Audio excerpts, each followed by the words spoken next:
Hello again, true crime fans. We've got another mysterious case to explore. The case of Molly Tibbetts. Molly Tibbetts was a vibrant young woman born in San Francisco on May 8, 1998, to Rob and Laura Tibbetts. She had two brothers, Jake and Scott. Molly was fortunate to grow up with loving parents and began to excel in school shortly after starting second grade. Life presented Molly with an unexpected challenge. Things were going well for her and her parents until they decided to divorce. In 2007, Molly moved to Brooklyn, Iowa, with her mother and brother.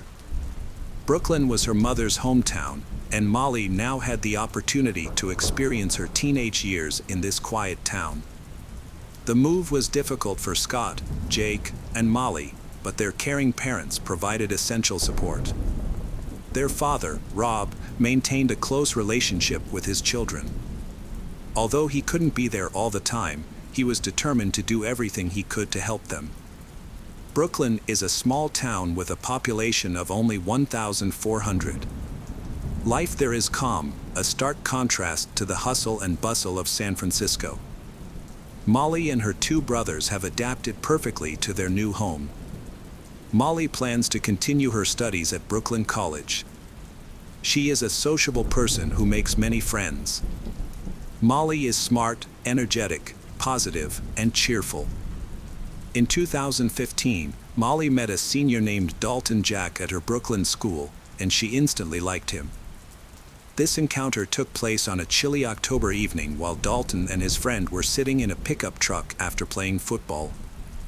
A few younger students approached them, including Molly. Dalton was immediately taken with her.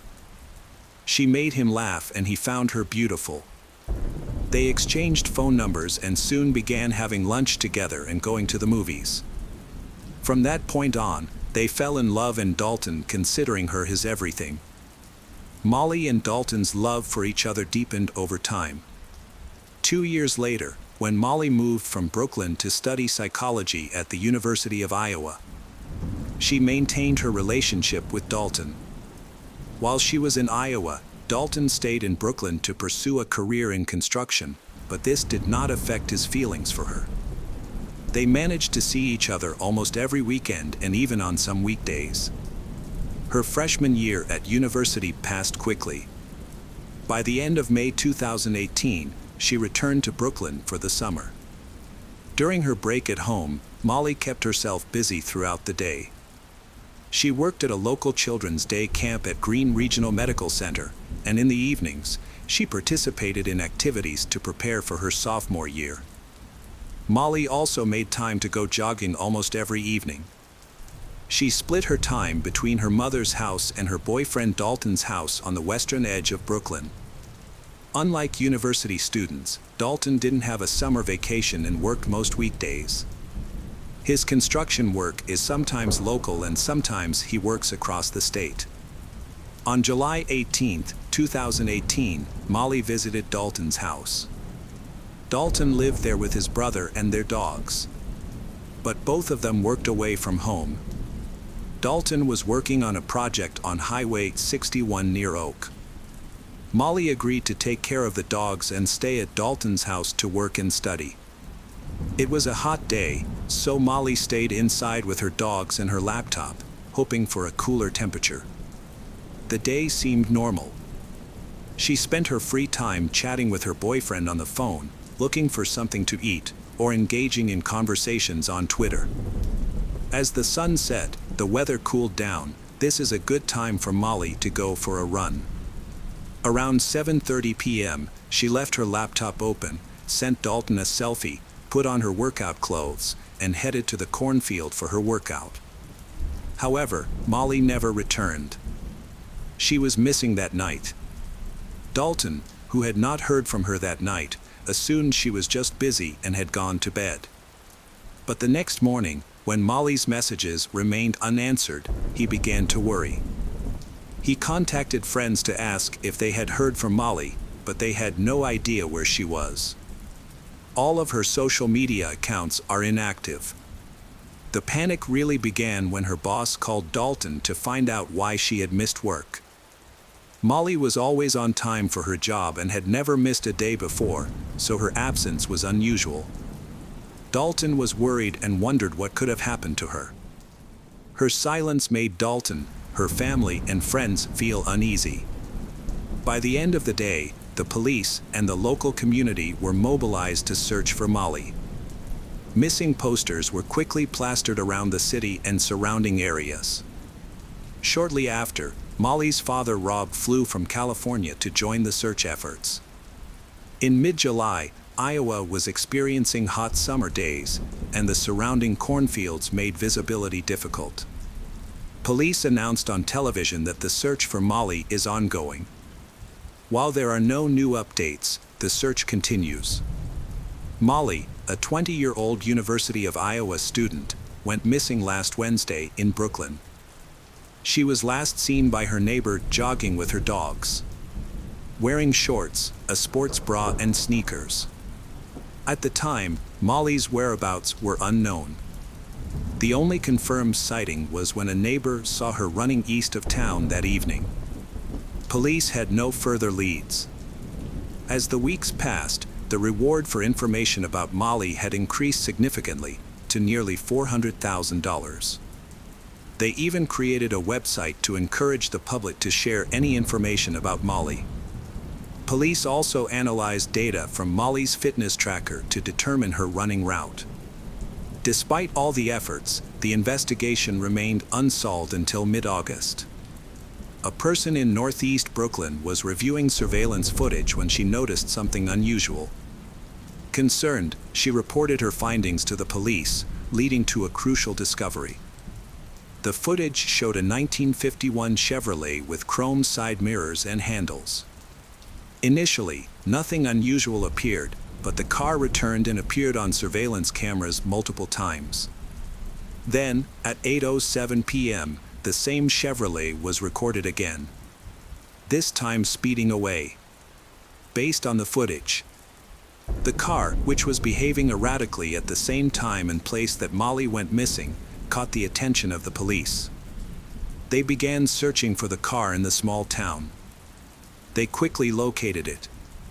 A day after reviewing the video of the black Chevrolet, deputy sheriffs spotted the vehicle on the road. Instead of stopping immediately, he followed the car until the driver stopped. The deputy sheriff approached the driver's window and identified him as John Bath. When asked about Molly's disappearance, John claimed he had no knowledge of her and was not involved. He was allowed to leave, but his freedom was short-lived. Just 2 days later, police officers visited John's workplace at a dairy farm and noticed he was now driving a different car, which belonged to his girlfriend. At this point, the police began to take notice of John, but they had no evidence that he was involved in Molly's disappearance. The police took John to the local police station for further questioning. Although John was not required to answer their questions, he chose to cooperate. The interrogation lasted several hours, and ultimately, John confessed. However, his real name was Christian Bahina Rivera, and he lived and worked in rural Polk County near Brooklyn. Originally from Mexico, he had entered the United States illegally at the age of 17. Because he could not work legally, he was not registered in any official system, including at his job on a farm near Brooklyn. During questioning, police asked Christian if he knew where Molly was, and he admitted that he had seen her the night she disappeared. He explained that he had noticed her before deciding to approach her. When he ran over to strike up a conversation, Molly did not respond. When he persisted, she took out her phone and warned him to leave or she would call the police. The next day, August 21st, after more than 10 hours of questioning, Christian agreed to lead the police to a remote area outside of Brooklyn. When the police arrived and got out of their car, they found Molly's body. She was lying under some corn stalks, wearing only a sports bra and socks. Christian confessed that when he confronted Molly and she threatened to call the police, he acted out of anger and ended up killing her, then hiding her body in a cornfield. Molly suffered between 7 and 12 stab wounds to the chest, ribs, neck, and skull, ultimately leading to her death. This tragic news has left Molly's family, friends, and acquaintances heartbroken. As they learned more about the circumstances of Molly's death, their grief turned to anger. On August 22nd, Christian was charged with first-degree murder. Concerns that he might flee led to his bail being raised from $1 million to $5 million. As the investigation into Molly's disappearance turns into a murder case, developments related to her case continue to surface both in public and in the media. The following month, Christian denied any involvement in the case, despite initially confessing to Molly's murder. He later recanted his confession. Police made significant progress in the case. They searched Christian's black Chevrolet and discovered blood in both the trunk and on the rims. Testing revealed that the blood belonged to Molly, indicating that she had been in Christian's trunk that night. A series of bureaucratic delays postponed the court case. The public trial of Christian was delayed for several months and moved to another county for safety reasons.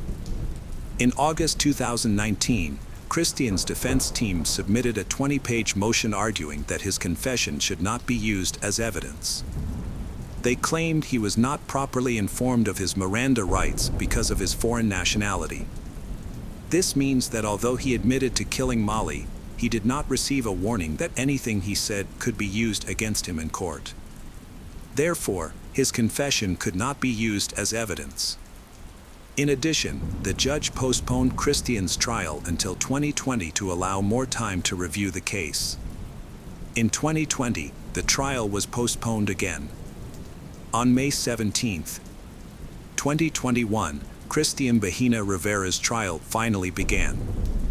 His defense team argued that the police had violated his rights before charging him with murder. They claimed that the police had used illegal interrogation methods to force Christian to confess. When this approach failed, the defense attempted to blame Molly's boyfriend, Dalton, claiming that he had cheated on her 3 years earlier and then killed her. However, Dalton had a solid alibi for the time of Molly's disappearance. Although he was absent from work for nearly 2 hours, several co-workers were able to confirm his whereabouts during that time, and it was clear that he loved Molly very much. Christian eventually testified, but he changed his story. He claimed that 2 armed men came to his house, forced him to drive them until they found Molly, then killed her and forced him to drive to a cornfield, threatening his son's life if he revealed what had happened. Christian's confession, the surveillance footage, Molly's blood found in the trunk of his car, and his own incredible story all pointed clearly to his guilt.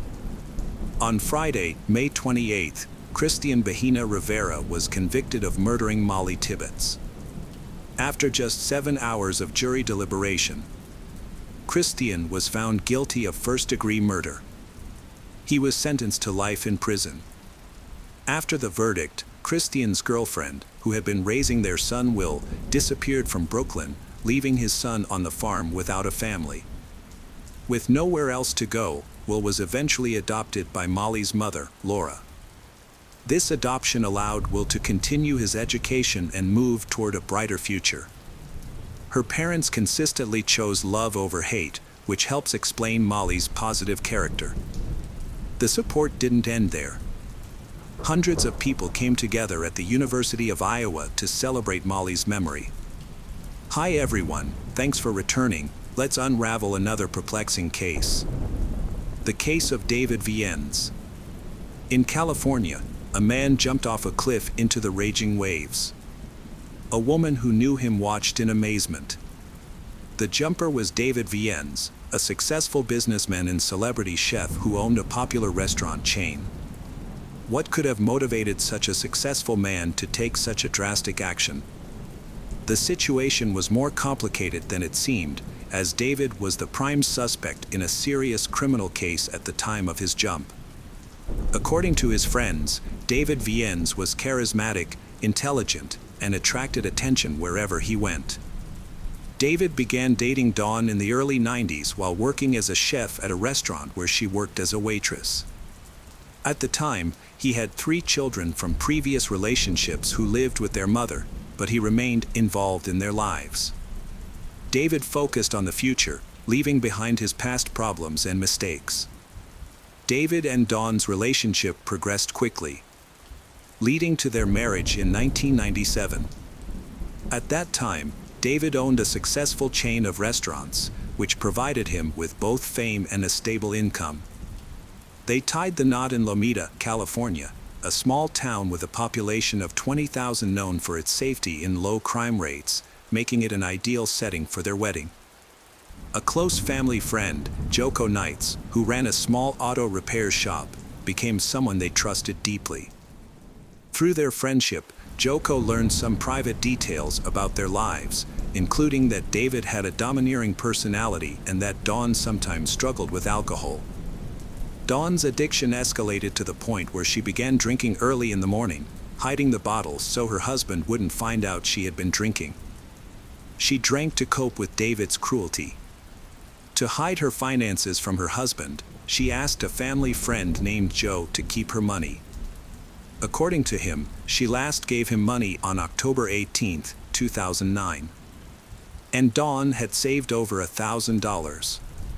The following Monday, Dawn did not show up for work.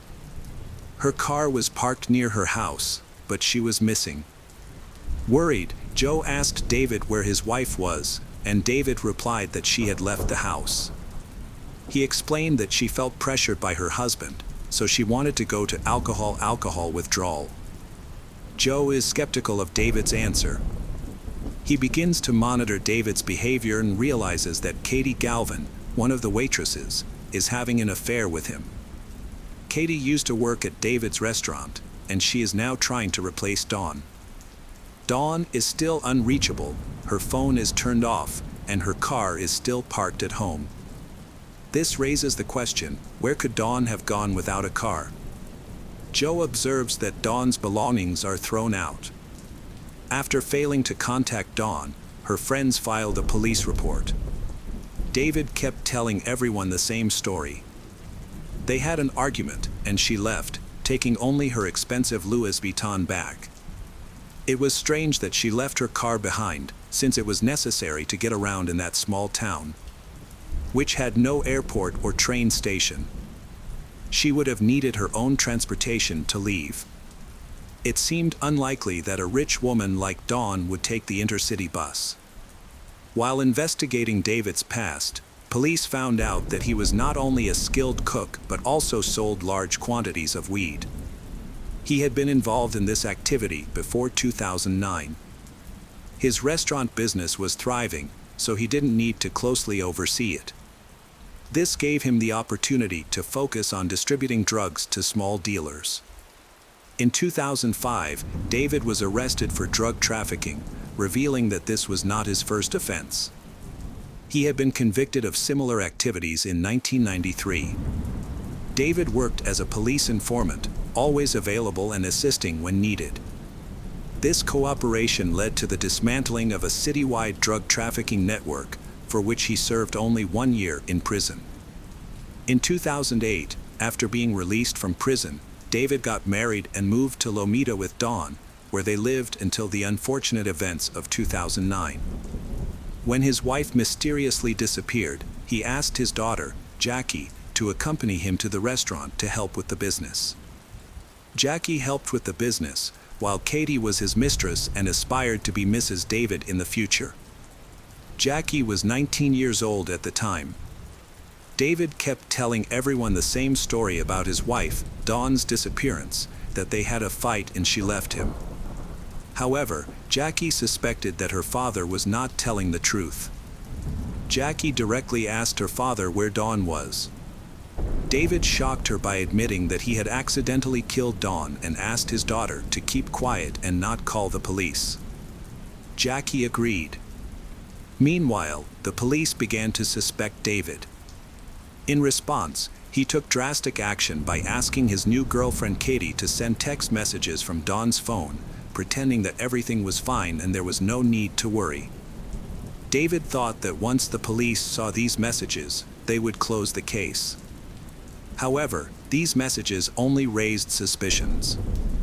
This was because Dawn always signed her messages with the nickname Pixie, but Katie made a mistake and wrote the nickname wrong. The police obtained a search warrant for the David family home and conducted an inspection. They discovered blood in the bedroom and another room, but the stains were old and showed signs of attempted removal, making them unusable as evidence. 16 months after the Dawn's disappearance, it was impossible to find proof of the David's guilt. Although the police were almost certain that the David had killed Dawn, they lacked solid evidence against him.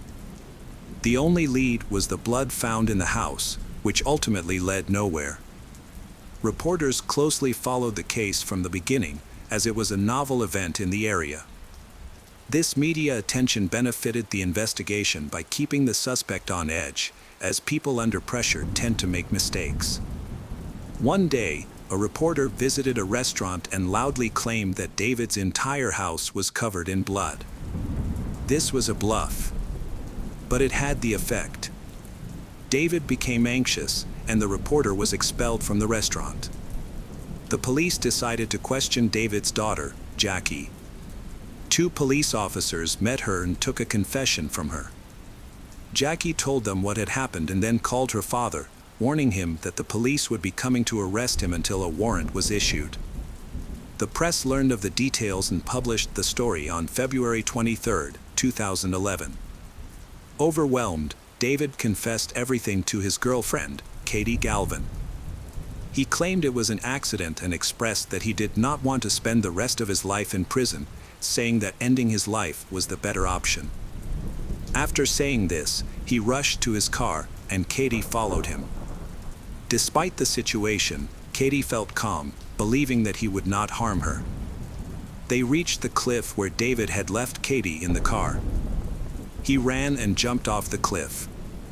Amazingly, the 25-meter fall was not fatal for David. He survived. However, David's body had many broken bones. He was rescued from the cliff by a helicopter and taken to the hospital. If he had jumped head first, he would have died, but fate had other plans. A few days later, he confessed to the police from his hospital bed. He mentioned that the most recent conflict with his wife was due to Dawn's bad habits. She was not only abusing alcohol but also addicted to illegal drugs. His daughter confirmed his testimony. David explained that their conflict on the night of the incident was due to illegal substances. He came home after midnight, exhausted from working 90 hours a week. All he wanted was to relax, but he anticipated that his wife would return under the influence of drugs and alcohol. Since she wasn't home yet, he locked the bedroom door to avoid being disturbed and went to sleep. Later, when his wife returned and tried to enter the bedroom, he told her to sleep in another room and not to bother him. The Dawn became angry and burst into the bedroom, breaking the lock, and started hitting David in the face. Afterwards, she ran into the living room. David followed Dawn, saw the substances she had, took them away, and threw them in the sink. In response, she acted aggressively and lunged at him. To protect himself, David used table tape to bind her hands to prevent her from moving, attacking, or throwing anything at him. He mentioned that he had to deal with his wife's psychoses this way more than once. He restrained her and left her there until the effects of the substances faded. While she screamed in anger, David just wanted peace and ended up taping her mouth shut. He went to bed around 3 in the morning. In the morning, as was his habit, he rolled over to his wife's side but found her gone. He fell asleep again, forgetting that she was still tied up in the living room. When he woke up and went downstairs, he found Dawn dead. David realized that under the influence of drugs, she had started to feel nauseous and choked because her mouth was taped shut. In despair, he felt that his life was over. But he didn't want to spend the rest of his life in prison. So he decided to dispose of her body. He carefully packed it and took it to his restaurant. David describes how he used a large vat in the restaurant to dip his wife in water and boil her for 4 days to tenderize the meat. He then cut her body into pieces, put them in garbage bags, and dumped them in a dumpster. When the garbage truck collects the restaurant's food waste, the remains of a boiled human being would likely go unnoticed because they would be unrecognizable. It is hard to understand how this could have happened when the restaurant was open at the time. During the investigation, restaurant staff claimed that they did not remember anything suspicious. The story seemed unbelievable and many people doubted David's testimony. Nearly 2 years later, David, now in a wheelchair, appeared in court. After the first hearing, he dismissed his lawyer, believing that the lawyer was not effectively handling his case. The prosecution suggested a possible motive for the murder. David had previously complained that Dawn had stolen about $200 from the restaurant cash register. During the trial, David claimed that after 17 years of marriage, he would never intentionally harm his wife, especially over such a small amount of money. He found it ridiculous to be charged with first-degree murder for such a trivial reason. David maintained that he had always provided for his wife, buying her expensive clothes. However, the prosecutor portrayed David as a cold-blooded and cruel killer who had planned the murder in advance. The Dawn feared her husband and saved money to leave him, but she ran out of time. The jury deliberated for over 5 hours on the case. David Viennes was convicted of first-degree murder and sentenced to life in prison.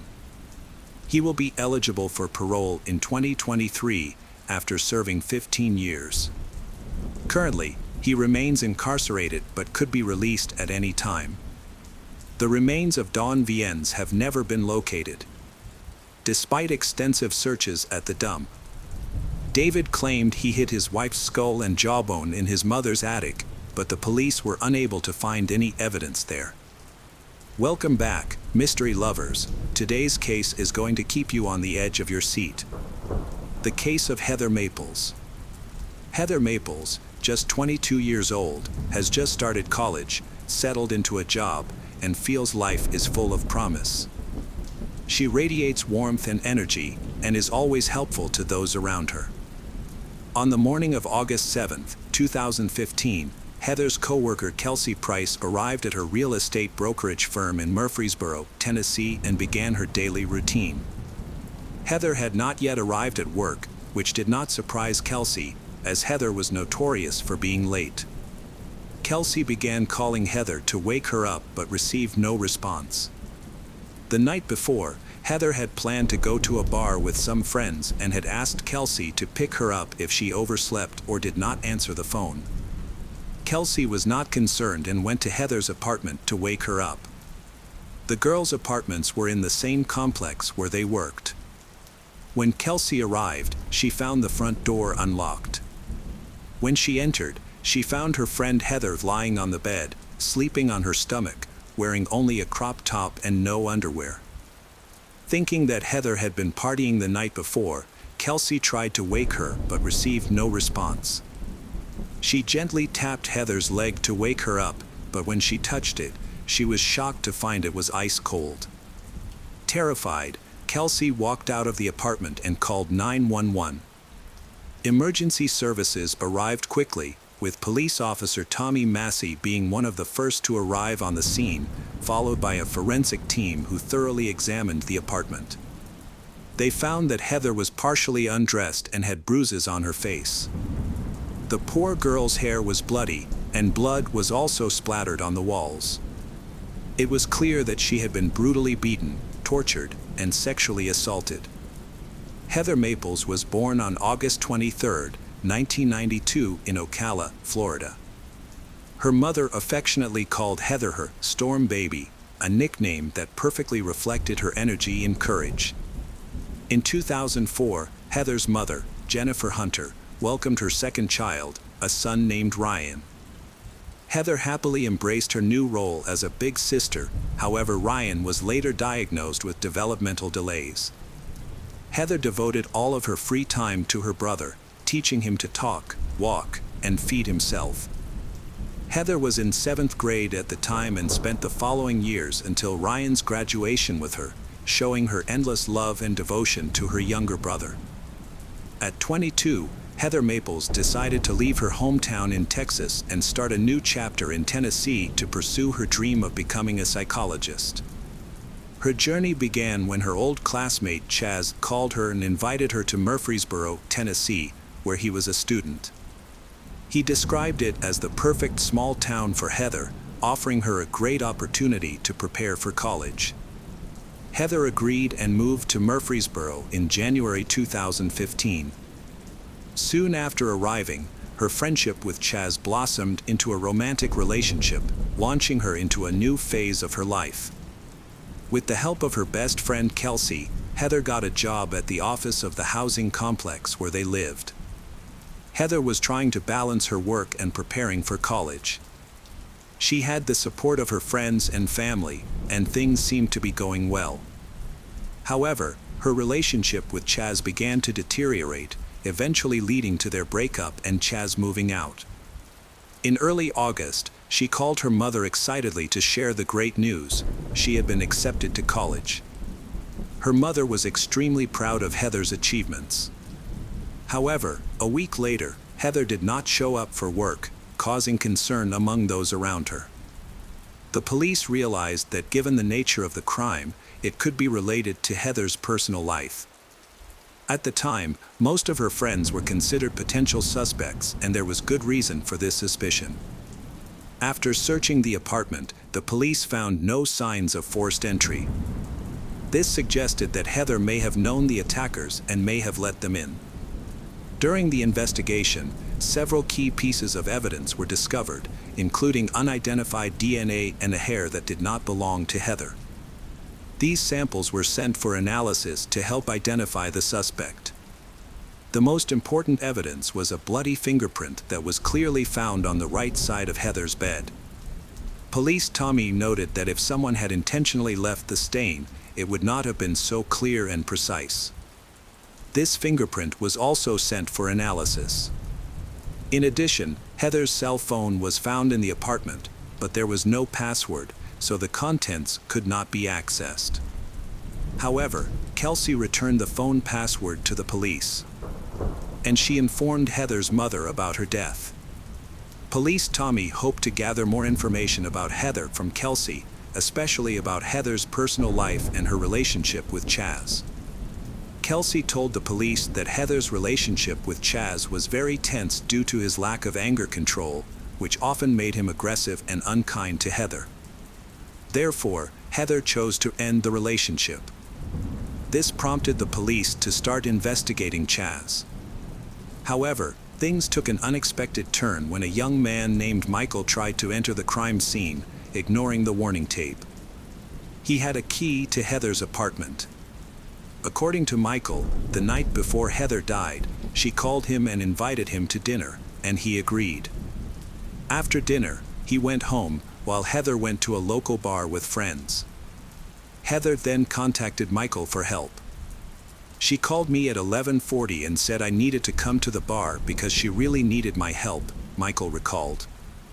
There were people hitting on her and she was upset. "Okay, I'll be there," he replied. Michael explained that Heather was in trouble. A young man named Otavio had been bothering her and was aggressive. After the incident, he offered to drive Heather home. She ordered biscuit gravy, 2 eggs and sausage. Then I drove her home, he recalled. According to Michael, he last saw Heather at about 2:30 a.m. on August 7th. During questioning, he noted that Heather's front door should have been unlocked because he had her keys. She was wearing a dress that didn't have pockets for them, and he forgot to return them after unlocking the door. Michael appeared frustrated and seemingly honest, but the police still needed to get his fingerprints and DNA. The police contacted the bar to request surveillance footage, which confirmed Michael's statement during questioning. Further analysis showed that the fingerprints and DNA collected at the crime scene did not match Michael. After he was cleared as a suspect, the focus shifted to Otavio, the man who had been with Heather that night. With Kelsey's help in accessing Heather's cell phone, the police's interest in Otavio increased significantly. They found text messages from Heather to Otavio, inviting him to her apartment just hours before her death. The police asked Kelsey if she knew anything about Ottavio. Kelsey didn't know much about him, but he seemed like a really nice guy with a good sense of humor. The police were puzzled as to why Heather would invite Ottavio to her house after Michael had just saved her from him at the bar. The police then questioned Ottavio, asking him what he had been doing yesterday afternoon. Ottavio said that he had been spending time with Heather. They had some tequila and then went to the gym. The police then asked about Heather's late-night text messages. Ottavio replied that she had sent him a text message around 2:30. When asked if he had seen the text message, he admitted that he had, but said that he had been asleep at the time and had only seen it this morning. He reiterated that he had discovered it this morning because he had been asleep. The police pressed Ottavio harder, using a rigorous interrogation technique that not all suspects could handle. Witnesses saw you enter the apartment. Phone records confirm you were there. You were with her yesterday. Ottavio claims she texted him to come back and that he did not return afterwards. Ottavio asks the police what happened to her, and is shocked to hear them say that she was raped and died at her home. In disbelief, he exclaims that it cannot be true. The police inform him that there is DNA all over her. Ottavio is shocked by this revelation, seemingly unaware of what happened to Heather. After questioning, he readily agrees to a DNA test, believing that it will exonerate him. The results confirm his innocence, as the DNA found at the crime scene does not match his, leading to his being eliminated as a suspect. With no leads, the police work almost around the clock, reviewing surveillance footage and scrutinizing every detail provided by witnesses. On the 9th day of the investigation, as Officer Tommy prepares to leave the office late at night, he receives an important call from the director of the forensics lab. Tommy finally gets the answer regarding the bloody fingerprints taken from Heather's bed. They belong to a young man named Brandon Bowling. The police then ask Brandon how he met Heather, and he says they met at the gym. Tommy starts the questioning gently, giving Brandon a chance to explain what happened that night. He asks if Brandon has ever been to her apartment, and Brandon confirms that he has. Brandon recalls that every time he has been there, she has left the door unlocked. Tommy then asks him if he has ever had sex with her. Brandon confirms that he has, and that they have had sex twice. Tommy continues to ask when was the last time he was at her apartment, and Brandon says that it was probably in July. Tommy continues to ask him why his fingerprints were on the bed, and Brandon insists that he did nothing to her. She had just been accepted to college and he was happy for her. He continues to deny any involvement in Heather's death. After questioning, the police asked Brandon to take a DNA test, arguing that if he was innocent, the test would prove it. Brandon agreed, presumably hoping to be released from police custody, but that did not happen. The police decided not to wait for the test results. They had found substantial grounds for the next step based on the fingerprint match. The police immediately filed a request with the court for permission to access Brandon's phone, which could help confirm his actions and monitor calls and texts on the night of the incident. After receiving court approval, the video from Brandon's phone was one of the most shocking discoveries, even for the most experienced police officers. In the video, Brandon recorded everything from intimate acts to beatings. Heather was still alive at the time of the recording. In February 2018, Brandon Bowling pleaded guilty to assaulting Heather Maples. He was sentenced to 40 years in prison without the possibility of parole. When the trial ended, Heather's mother, Jennifer, approached Bowling's mother in the hallway. Jennifer simply hugged the woman, saying that they had both lost children that day. Unfortunately, Brandon Bowling never explained his motives. Welcome back, detectives. Let's dive into another horrible case. The case of Valerie Reyes. Valerie Reyes is a 24-year-old girl. She grew up in a loving family in the suburbs of New York. Valerie has 3 younger brothers. Valerie is cheerful, sociable, and friendly. Valerie is very close to her mother. The two share their private secrets and often discuss everything like 2 best friends. Valerie has many different talents, including drawing and singing. However, her true passion is to become a professional tattoo artist. With the guidance of her brother, who has experience in this field, Valerie learned and developed her skills. She dreams of opening a tattoo shop with her brother, where they can turn their creative ideas into reality. During this time, Valerie works part-time at a small, cozy bookstore. Valerie's life took a major turn in January 2018. That's when she met Javier da Silva, a 26-year-old Venezuelan man who had just moved to New York on a popular dating site. Javier told a touching story about how he had to flee his country in crisis to save his life. Because of this, he was unable to complete his university studies. Currently, Javier is working hard in a restaurant to build a new life in a foreign country. Valerie felt sympathy for him and they started a romantic relationship after a few dates. However, the relationship developed too quickly and only lasted about 3 months. Javier mentioned marriage, which scared Valerie because she was not ready. After feeling that everything was moving too fast, Valerie decided to end the relationship. Javier initially made a good impression on Valerie's family because he seemed to care about her and wanted the best for her. However, when Valerie expressed her desire to break up, Javier's behavior changed. He refused to accept the end of the relationship. He sent dozens of messages a day, begging Valerie to continue the relationship. In September 2018, Javier called Valerie. He said he had used her bank card to pay for an online purchase and wanted to meet Valerie to return the money. Valerie immediately sensed something was wrong and suspected that it was just an excuse to meet. Valerie then confided in a friend and asked the friend to talk to Javier so that he would stop bothering her. After the conversation, Javier stopped calling and texting. Valerie felt relieved and could finally return to her normal life with small joys and exciting plans for the future. However, Valerie did not know that the worst was yet to come. On January 24, 2019, Javier, whom Valerie had broken up with long ago and had not kept in touch with, wrote to an acquaintance of Valerie. In the letter, Javier claimed that he had caught Valerie in bed with another man. This information surprised and angered Valerie because she knew it was not true. January 27th, after her shift at the bookstore, Valerie returned home and called her mother Ana Reyes in a state of panic. She cried and screamed into the phone that someone wanted to kill her. Valerie had been worried for days and felt that someone was following her. Valerie was so distressed that she could only cry into.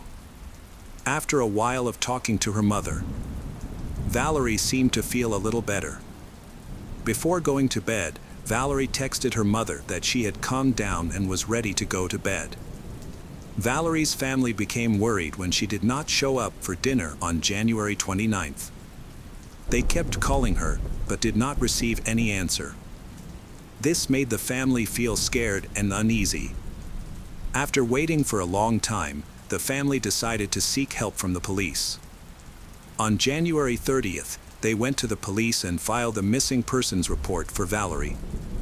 The police immediately began investigating the case and began searching Valerie's apartment, but found no significant clues. There were no signs of a struggle or kidnapping. There were only small blood stains on the pillowcase in the bathroom, but the police thought it could be a simple injury. The police decided to look for Valerie and contacted her mobile operator. They discovered that Valerie's phone had been switched to airplane mode on the night of January 28th at around 3 a.m. Since then, the phone had not been turned on. This made the police and Valerie's family even more worried. But the most alarming fact was that someone had accessed Valerie's cloud storage and carefully studied all her photos, videos, and messages. Another worrying detail was that at 5 a.m. on January 29th, Just 2 hours after the phone was turned off, someone had withdrawn $1,000 from Valerie's bank account. Surveillance cameras captured a man driving a black Honda to the ATM, quickly taking the money and disappearing.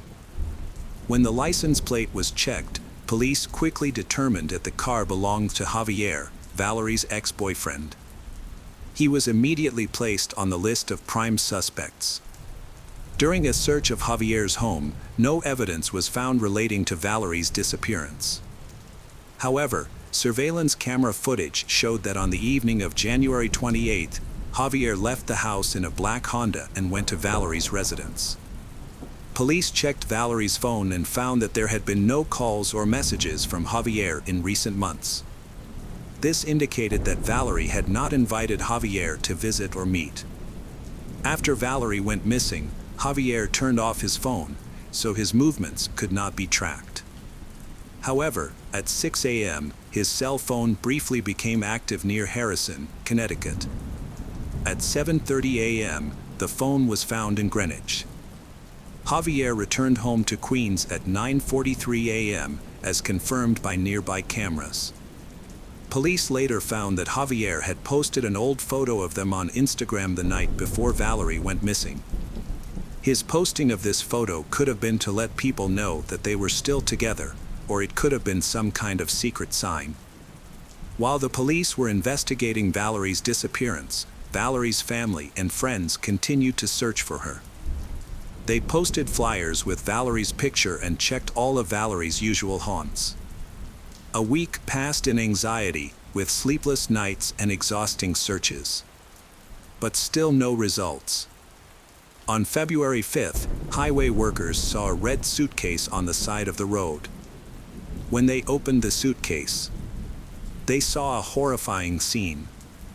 Inside the suitcase was the body of a young woman. Her hands and feet were tied tightly with rope, her mouth was sealed with a thick layer of tape.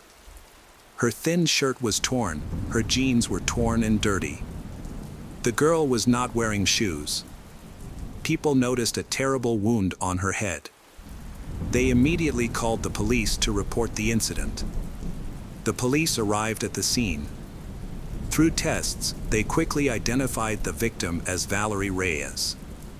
Valerie's parents received news about their daughter. During the autopsy, the gruesome details of the murder were revealed. Before her death, Valerie had been severely beaten in the head with a blunt object, and then, while still alive, she had been stuffed into a suitcase and left to die. The evidence that Javier Dilva was involved in the murder was that Valerie's bank card was found in his wallet. During questioning, Javier gave a surprising explanation. Javier claimed that he had found Valerie's bank card and ID card at the bar. The police presented all the evidence they had gathered, including surveillance camera footage, details of his car, and the movements of his phone on the night of the incident. The police told Javier that they knew he was at Valerie's house on the night of the incident. Javier later changed his story. Javier admitted that he had been drinking too much that night and might have been at Valerie's house, but he didn't know everything. When the police showed him a photo of Valerie's body in a suitcase, Javier was shocked and cried. JV tried to justify his actions. According to his account, Javier went to Valerie's house that night after she invited him. They had sex, but during sex, Valerie collapsed to the floor and lost consciousness. Javier claimed that he wanted to help Valerie and performed CPR and cardiac massage on her, but all were unsuccessful. To avoid being charged with murder, he tried to hide the evidence of the crime. However, when the police asked why Valerie's body was found bound and gagged, Javier was unable to answer. When police later asked about Valerie's bank card, Javier stated that he had withdrawn another $4,350 from Valerie's account. During a search of Javier's home, Valerie's phone and laptop, which he had taken, were also found. Javier finally collapsed after a thorough examination of Valerie's body. There were signs of struggle and violence on her body, under Valerie's fingernails, Javier's skin and blood were found. Javier's DNA was everywhere on the suitcase, in the car interior, on Valerie's belongings. Javier was immediately arrested and formally charged with the murder of Valerie Reyes. Under the pressure of irrefutable evidence, Javier da Silva finally fully admitted his guilt in court. On February 5, 2020, a hearing was held in the case of 24-year-old Valerie Reyes. Javier's lawyer tried to defend his actions, arguing that it was the result of a violent and jealous outburst, depression after the breakup with Valerie, and drug use. On September 3, 2021, the court affirmed that 28-year-old Javier da Silva was sentenced to 30 years in prison. This means that he will spend most of his life behind bars. The investigation also found that Javier had been living in the United States illegally. He arrived in the country on May 8, 2017, and his 90-day stay expired on August 5, 2017. Therefore, after serving his 30-year prison sentence, he will be immediately deported to his native Venezuela. Hello friends, welcome to our channel. Today, we're going to take a look at another horrible case with you. The case of Natalee Holloway. 18-year-old Natalee Holloway, who disappeared while on a trip to Aruba, an island in the southern Caribbean Sea near Venezuela. In May 2005, a group of 124 students from Mountain Brook High School, accompanied by 7 chaperones, traveled to Aruba to celebrate the start of their adult lives. The students stayed at the Holiday Inn and had access to beaches, palm trees, restaurants, and local entertainment venues. They spent 5 unforgettable days on the island, enjoying themselves with swimming, sunbathing, dancing, and partying. However, on the day of their return, Natalee Holloway was nowhere to be found. Her belongings, phone, and passport were still in the hotel, but she had vanished. Her mother, Elizabeth Twitty, was the first to raise the alarm and reported her concerns to one of the chaperones. Elizabeth recalled that at that moment, her heart sensed something was wrong, as her daughter was obedient and always stayed in touch. Natalee's mother and stepfather immediately flew to Aruba to search for her. Upon arriving, Elizabeth was able to find out more information than the police did, as the authorities seemed uninterested in starting a search. The police told Elizabeth that cases like this are not rare, and that people often miss their planes or get lost in bars or with new acquaintances.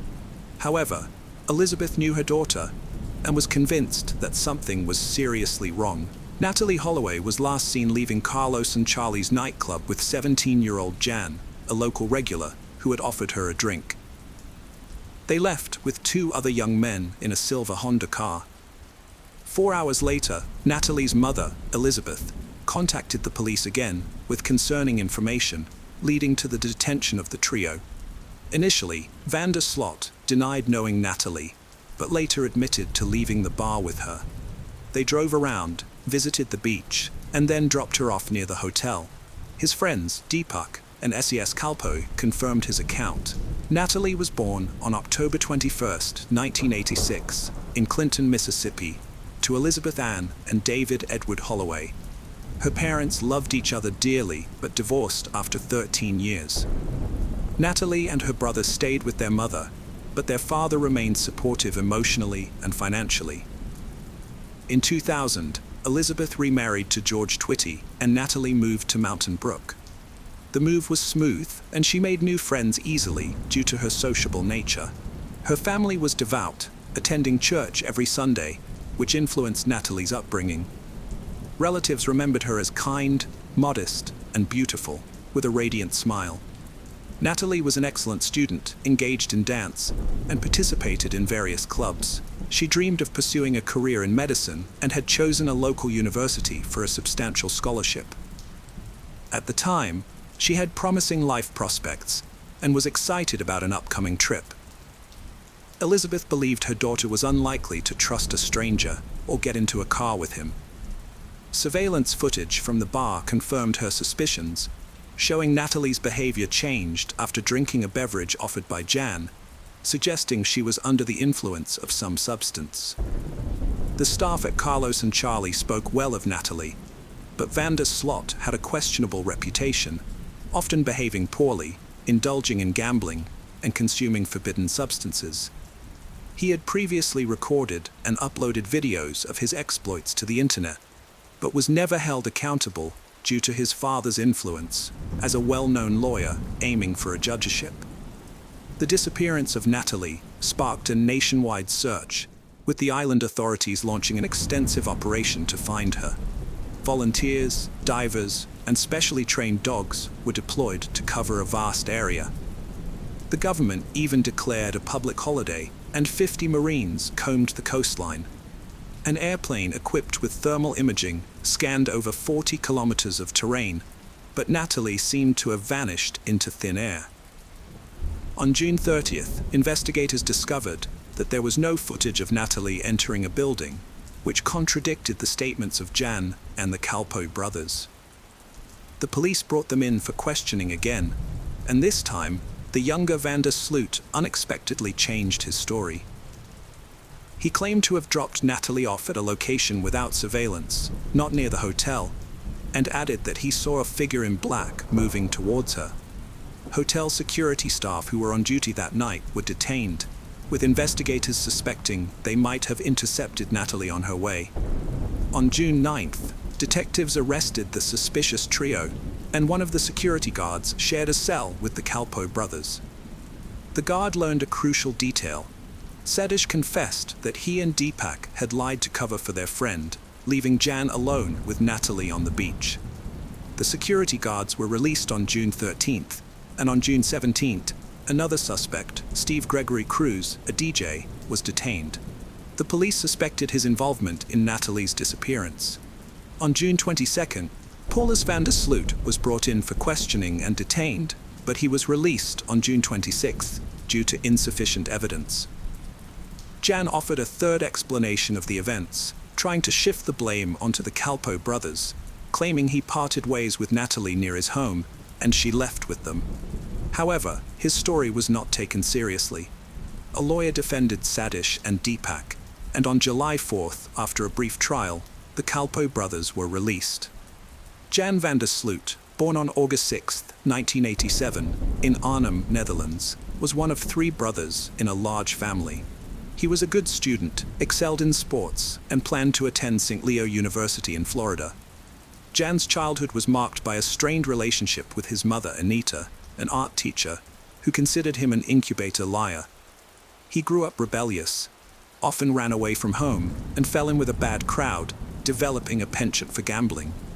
Despite this, he presented himself as cool and fearless to his friends.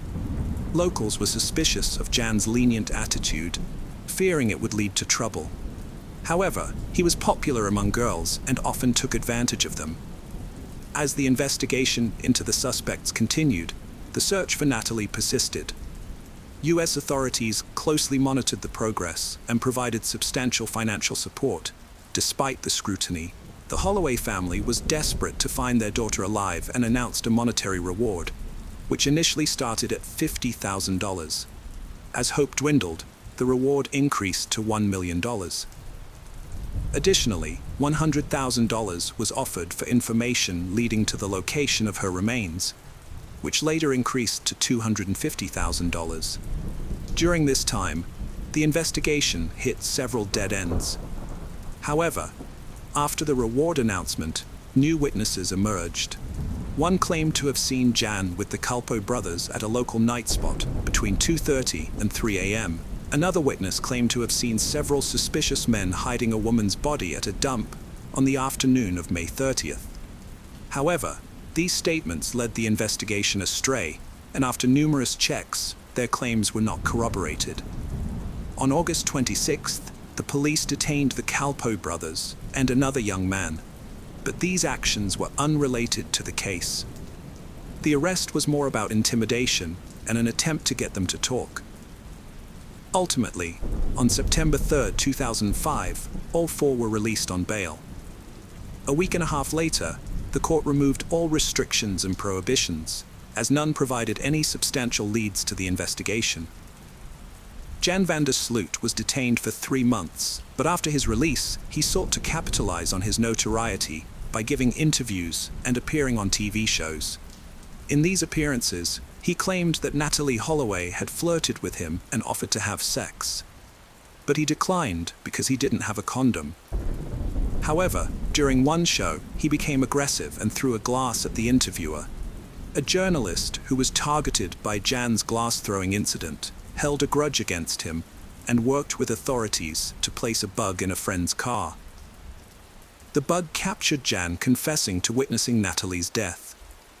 He claimed that they had sex on the beach, but afterward, she began shaking, lost consciousness, and eventually died. Jan and a friend then disposed of her body at sea. Despite this confession, Jan managed to avoid consequences by denying the statement on another TV show, claiming he had only told his friend what he wanted to hear. In 2007, Jan released a book, The Case of Natalee Holloway, My Own Account of Her Disappearance in Aruba, in which he presented his side of the story and apologized to Natalee's family. By this time, the official investigation had largely stalled. In 2008, 2 new witnesses came forward. The first reported seeing Jan and his father on the beach around 4 a.m. on the night Natalee went missing. The younger Van der Sloot appeared disheveled, and the witness saw him arguing with his father in a car before they drove away. However, Paulus Van der Sloot had an alibi for the night in question. The second witness was Jan's former girlfriend, who recalled that Jan had once made a suspicious comment about being able to dispose of someone's body. However, this was not considered a strong lead, given Jan's history of lying and exaggeration. Jan and the Kalpoe brothers were detained multiple times, but released due to lack of evidence. The Holloway family hired a private investigator who, along with Natalee's father, conducted their own investigation, interviewing locals and searching the landfill. During this time, they uncovered several oversights by the local police, including failure to interview Natalee's classmates or hotel room neighbors. It was also discovered that someone had used Natalee's hotel key several times on the night of her disappearance, and that her mobile phone and toothbrush had been left behind. A male DNA was found on her toothbrush. The investigation ultimately revealed that the Aruban authorities had been negligent in their handling of the case. Jan's father, Paulus, died of a heart attack in 2010, reportedly due to the stress and shame of his son's actions. After his father's death, Jan attempted to blackmail the Holloway family, offering to reveal the truth for $250,000. The family agreed to meet with him and paid an advance of $25,000. During the meeting, Jan provided yet another version of events, claiming that Natalee had resisted his advances, which enraged him, and that he had pushed her, causing her to hit her head and lose consciousness. He then buried her body in a building foundation. However, the police investigation revealed that Jan's claims were false, as the house he pointed to had long been built, and its foundation was fully set at the time of Natalee's disappearance. Jan fled to Peru with the money, but unfortunately, the consequences did not catch up with him immediately. On June 1, 2010, the body of 21-year-old Stephanie Flores Ramirez was discovered in a hotel room in Lima, Peru. She had been severely beaten, and the cause of her death was determined to be a neck fracture. Surveillance cameras quickly helped identify the criminal, and soon after, Jan was arrested and taken to the police station. He explained that he had met Stephanie at a casino, and after playing poker, they decided to continue their acquaintance in his hotel room. However, when Stephanie accessed his laptop and discovered his connection to Natalee Holloway's death, she became frightened and wanted to leave. Jan realized what had alarmed her, became enraged, and struck her until she died. Jan was captured on his way to Chile and confessed to the crime on the 4th day of his arrest. The news shocked residents in the US, especially as it occurred exactly 5 years after Natalee's disappearance. Elizabeth Twitty expressed her grief, noting that justice had finally been served, albeit at the cost of another life. Jan was sentenced to 28 years in prison on January 11, 2012, for the premeditated crime against Stephanie Flores Ramirez. He was also ordered to pay $75,000 in compensation to the Ramirez family. In 2014, Jan was transferred from Pedras Gordas prison to Chalit-Pala prison, where he met a Peruvian woman who visited another inmate in 2010. They got married, but it turned out Jan was using her for his own purposes. He showed no signs of remorse or guilt for his actions. Meanwhile, in June 2011, David Holloway filed a petition in an Alabama court to have his daughter Natalie, who had gone missing in 2005, declared legally deceased. Natalie's mother opposed this, hoping that Jan would confess to the crime and face trial. After a hearing, Judge Alan King ruled in favor of the declaration on January 12, 2012. On June 8, 2023, Jan was extradited to the United States and placed in Hoover City Jail in Alabama. The next day, he was charged with extortion and wire fraud, but he pleaded not guilty. However, on October 18, 2023, he entered a plea agreement admitting to murdering Natalie Holloway. He confessed to fatally bludgeoning her with a cinder block on May 30, 2005, and disposing of her body in the ocean for sharks to consume. Unfortunately, the confession made as part of the plea deal could not be used in court. Jan was sentenced to 20 years, which would run concurrently with his prison term in Peru. Natalie Holloway's disappearance remains one of the most notorious missing person cases in the US, and it is still an open case in Aruba. A series of cover-ups, corrupt deals, and bureaucratic delays effectively allowed the murder of an innocent young woman to go unpunished, despite global attention to the investigation. Hello friends, welcome to our channel. Today we're going to take a look at another horrible case with you. The case of Grant Hendrickson and Michelle Cartagena. Grant Hendrickson, born on September 20th, 1972, in Macon, Georgia, was an outdoor enthusiast who enjoyed fishing, golf, canoeing, and camping. Like his girlfriend, he was also an active volunteer in the community, having worked at the Museum of Arts and Sciences in Macon since the age of 15.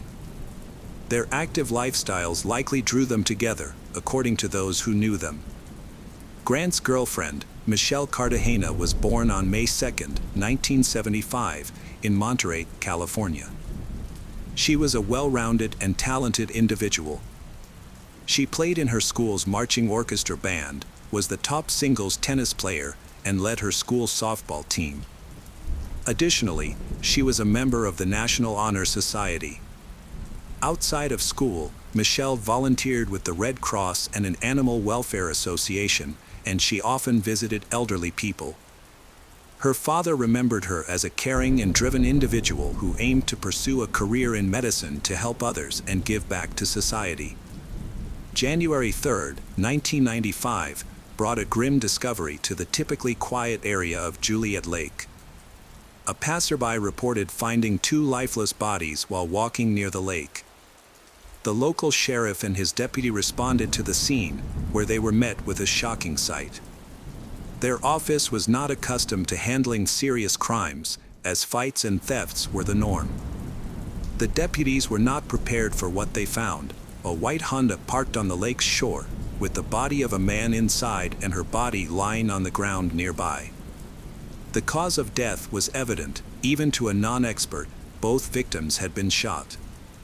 The car contained the victims' personal belongings, including identification, which revealed the identities of the victims. The male victim was 22-year-old Grant Hendrickson, who was found in the driver's seat. The second victim was 19-year-old Michelle Cartagena. The police were alerted to the incident, and officers from the Major Crimes Unit, along with forensic experts, arrived at the lake. The detectives' attention was immediately drawn to Michelle's body, which was partially exposed with her skirt pulled up, suggesting a possible motive for the crime. An examination of the car revealed bullet holes, leading detectives to believe that the perpetrator had opened fire on them while they were inside. Grant was hit by 3 bullets and had no chance of survival. Michelle was shot twice and likely remained conscious as the perpetrator pulled her from the car. The position of Michelle's body with her legs spread apart, suggested that the perpetrator may have intended to take advantage of her vulnerable state, but did not do so. Forensic experts found a substance on the inside of her thighs, which was later identified as saliva containing chewing tobacco particles. The saliva samples were sent to the lab for further analysis. During the crime scene investigation, police discovered important evidence, including bullet casings of 2 different calibers, 13.223 caliber casings and 4 9mm casings. The presence of 2 types of ammunition suggests that there may have been 2 perpetrators, each using a different weapon. The families of Grant and Michelle were shocked and stunned when they learned about the tragedy. They struggled to comprehend who could have committed such a heinous act against their children.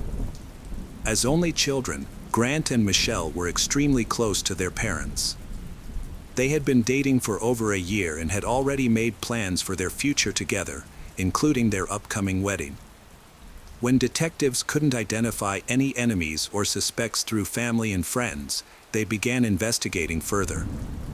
They visited Mercer University in Macon, where Grant and Michelle were classmates, to gather more information and piece together the events surrounding the tragedy.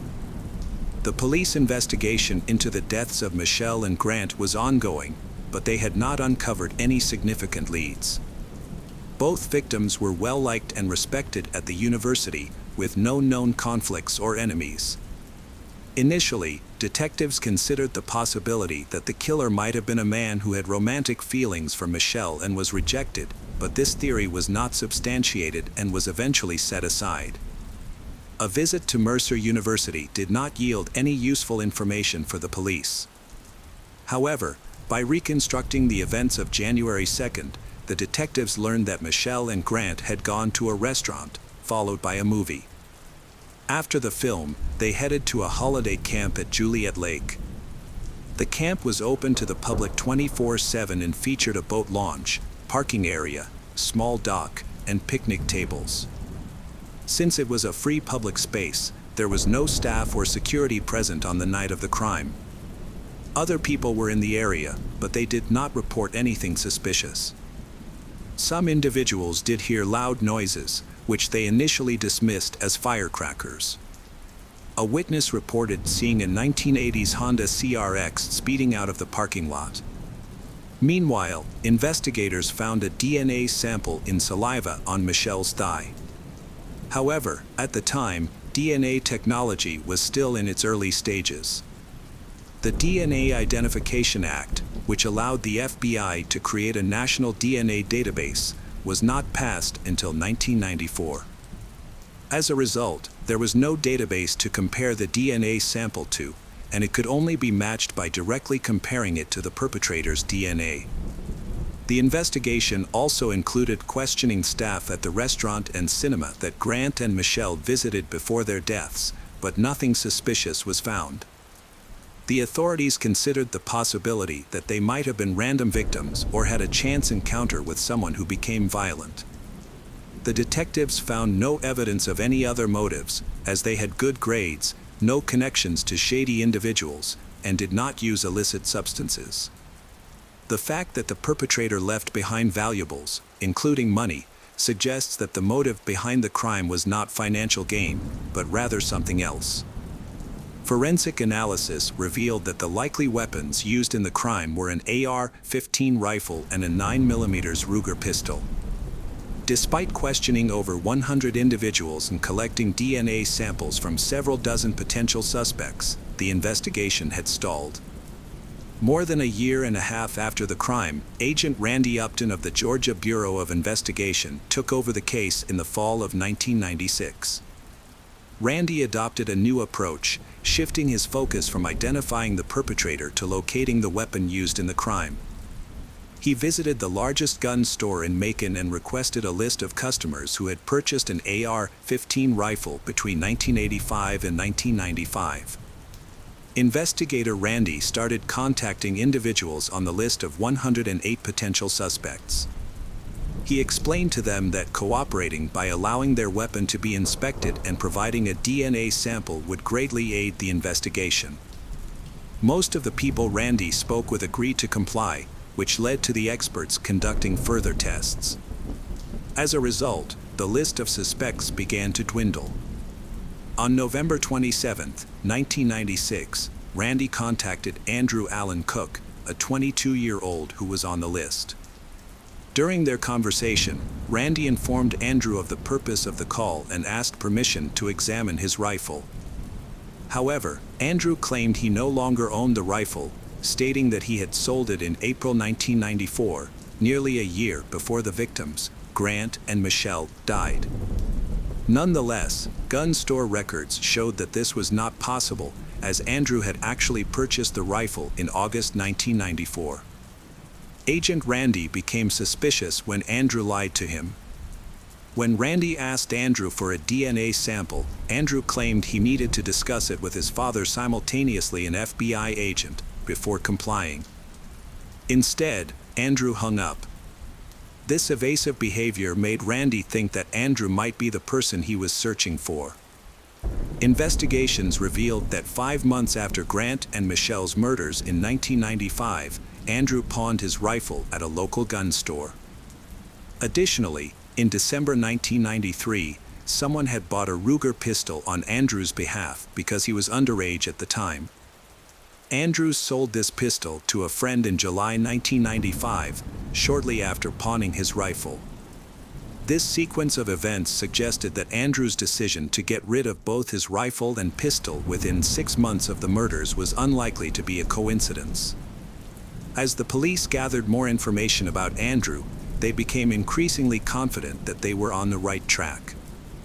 Further investigation revealed that Andrew had not only disposed of his firearms but also his 1987 Honda CRX, which matched the description of a car seen near the crime scene.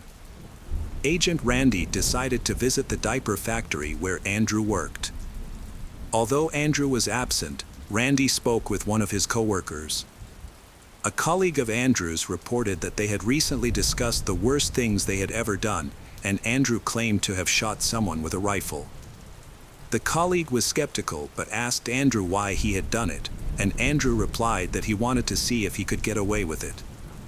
The colleague also mentioned that Andrew was a frequent user of chewing tobacco. Another friend testified that Andrew had told him in late November 1996 that he needed to leave town because things were getting hot. These coincidences caught the attention of Agent Randy, who began searching for Andrew Cook, who had not lived with his parents for several years. On December 4, 1996, Agent Randy met with Andrew's father, John, who was also an FBI agent with 29 years of experience. Agent Randy explained that he was investigating the crime at Juliet Lake and wanted to speak with Andrew, but couldn't find him. John was familiar with the case of Grant and Michelle from the news, but had not been involved in the investigation. He told Agent Randy that he didn't consider Andrew a suspect, but promised to find him and talk to him. Later that day, John was able to reach Andrew by phone. John Cook's world was turned upside down when his son, Andrew, revealed a shocking truth. A detective had been searching for Andrew in connection with a crime at Juliet Lake, and John had asked his son if he knew anything about it. Andrew's response was devastating. "Daddy, I'm not telling you. You're one of them, you're a cop."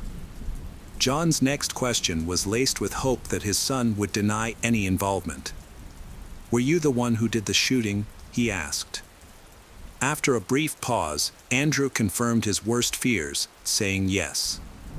Andrew explained that he had been fishing at Juliet Lake on the night of the incident. A couple had arrived, and he had gotten into an argument with the driver, Grant. According to Andrew, Grant had threatened him with a pistol, prompting Andrew to grab his rifle and commit an irreversible act. John urged his son to turn himself in to the authorities, but Andrew refused, saying he would rather disappear. John was stunned by his son's confession, but he maintained his professional composure. The next day, he visited the Monroe County Sheriff's Office and reported his son's confession. At the time, no one was aware that Andrew had been arrested earlier that morning in a nearby county for illegally hunting deer in Turkey. He had given a false name, but his true identity was quickly discovered by Agent Randy. Randy then traveled to Jones County to speak with Andrew. Unbeknownst to Randy, Andrew had already confessed everything to his father the day before. When Randy arrived at the Jones County Sheriff's Office, he introduced himself and asked Andrew if he would be willing to answer a few questions. Andrew responded, "It's been 2 years, and you still don't have any evidence. I used to own a Honda, a rifle, and a Ruger, but now you're just trying to frame me." Andrew told the sheriff that if they helped his father get a lawyer, he would reveal the entire truth. After being transferred to Monroe County, Andrew's father, John, was allowed a private conversation with him. When John hugged his son, both men broke down in tears. Andrew confessed to his father that he wasn't at the lake to fish on the night of the crime. Instead, he claimed to have arrived after the victims, Grant and Michelle, were already there. Andrew's story went that he had fired multiple shots from his rifle, then used his pistol to fire additional shots. He then pulled Michelle's body out of the car in an attempt to mislead the police. As an extra precaution, Andrew spat on Michelle to prevent the police from linking him to the crime through saliva analysis. Andrew was subsequently charged with the murders of Grant Hendrickson and Michelle Cartagena. The police gathered additional evidence to support his confession, including tracing the ownership of the rifle and pistol used in the crime. Forensic examination of the guns confirmed that they were indeed the ones used to kill Michelle and Grant. Andrew Cook's DNA was matched to the saliva found on Michelle's body, further implicating him in the crime. The trial took place in 1998, during which John Andrew, Andrew's father, spoke and apologized to the families of the victims, Grant and Michelle. He acknowledged that his apologies would not bring them peace and expressed regret for not recognizing the evil that had consumed his son. Andrew Cook was found guilty on March 19, 1998, and was sentenced to death. He exhausted all his appeals, and the execution was scheduled for February 22, 2013. However, 3 days before the scheduled execution, Andrew's attorneys filed a clemency appeal, arguing that he was mentally unstable and required treatment. The State Board of Pardons and Paroles considered the appeal but ultimately voted against clemency. On February 22, 2013, Andrew Cook's family visited him in prison to bid their final farewell. Before his execution, he was granted the opportunity to choose his last meal, which consisted of a steak, baked potatoes, fried shrimp, lemon pie, and soda. As he lay strapped to a gurney in the death chamber, Andrew delivered his final words, expressing remorse for his actions. "I'm sorry," he said. "I won't ask you to forgive me, as I struggle to forgive myself."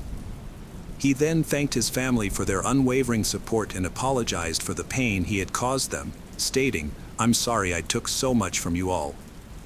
At 11:08 p.m., the lethal injection was administered. 14 minutes later, Andrew Cook, 38, was pronounced dead.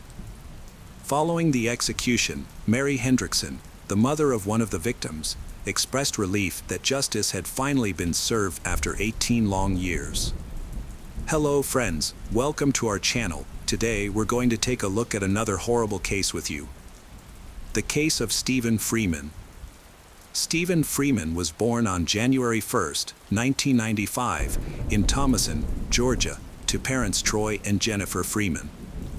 Alongside his brother Blake, Stephen enjoyed a happy, healthy childhood free of problems with his parents or society.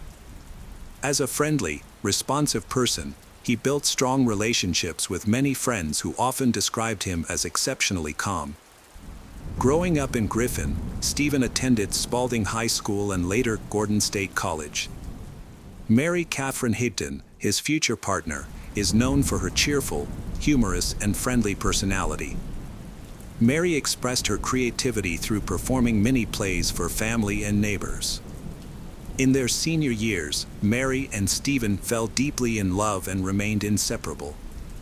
Shared interests brought the couple closer together as they often spent time in nature, enjoying activities such as hiking, fishing, and hunting.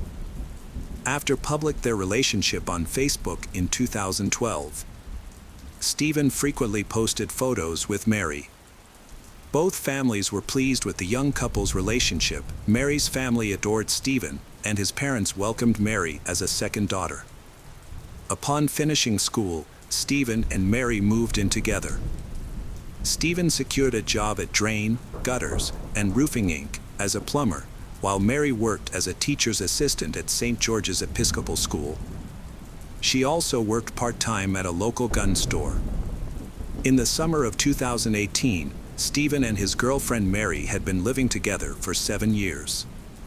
On August 1, 2018, at 10:42 p.m., Mary called emergency services in a panicked state.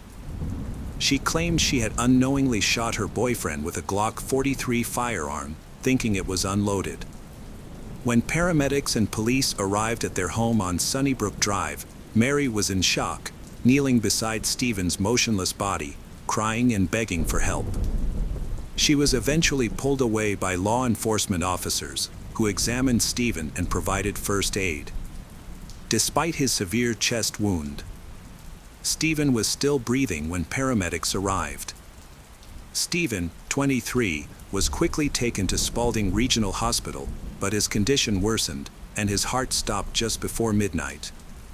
Mary, still reeling from the incident, was required to give a statement at the police station. During questioning, she reiterated her claim that the shooting was an accident. Mary explained that her home had always had firearms, and her boyfriend Stephen would leave a pistol on the nightstand at night for protection. This was because they lived outside the city.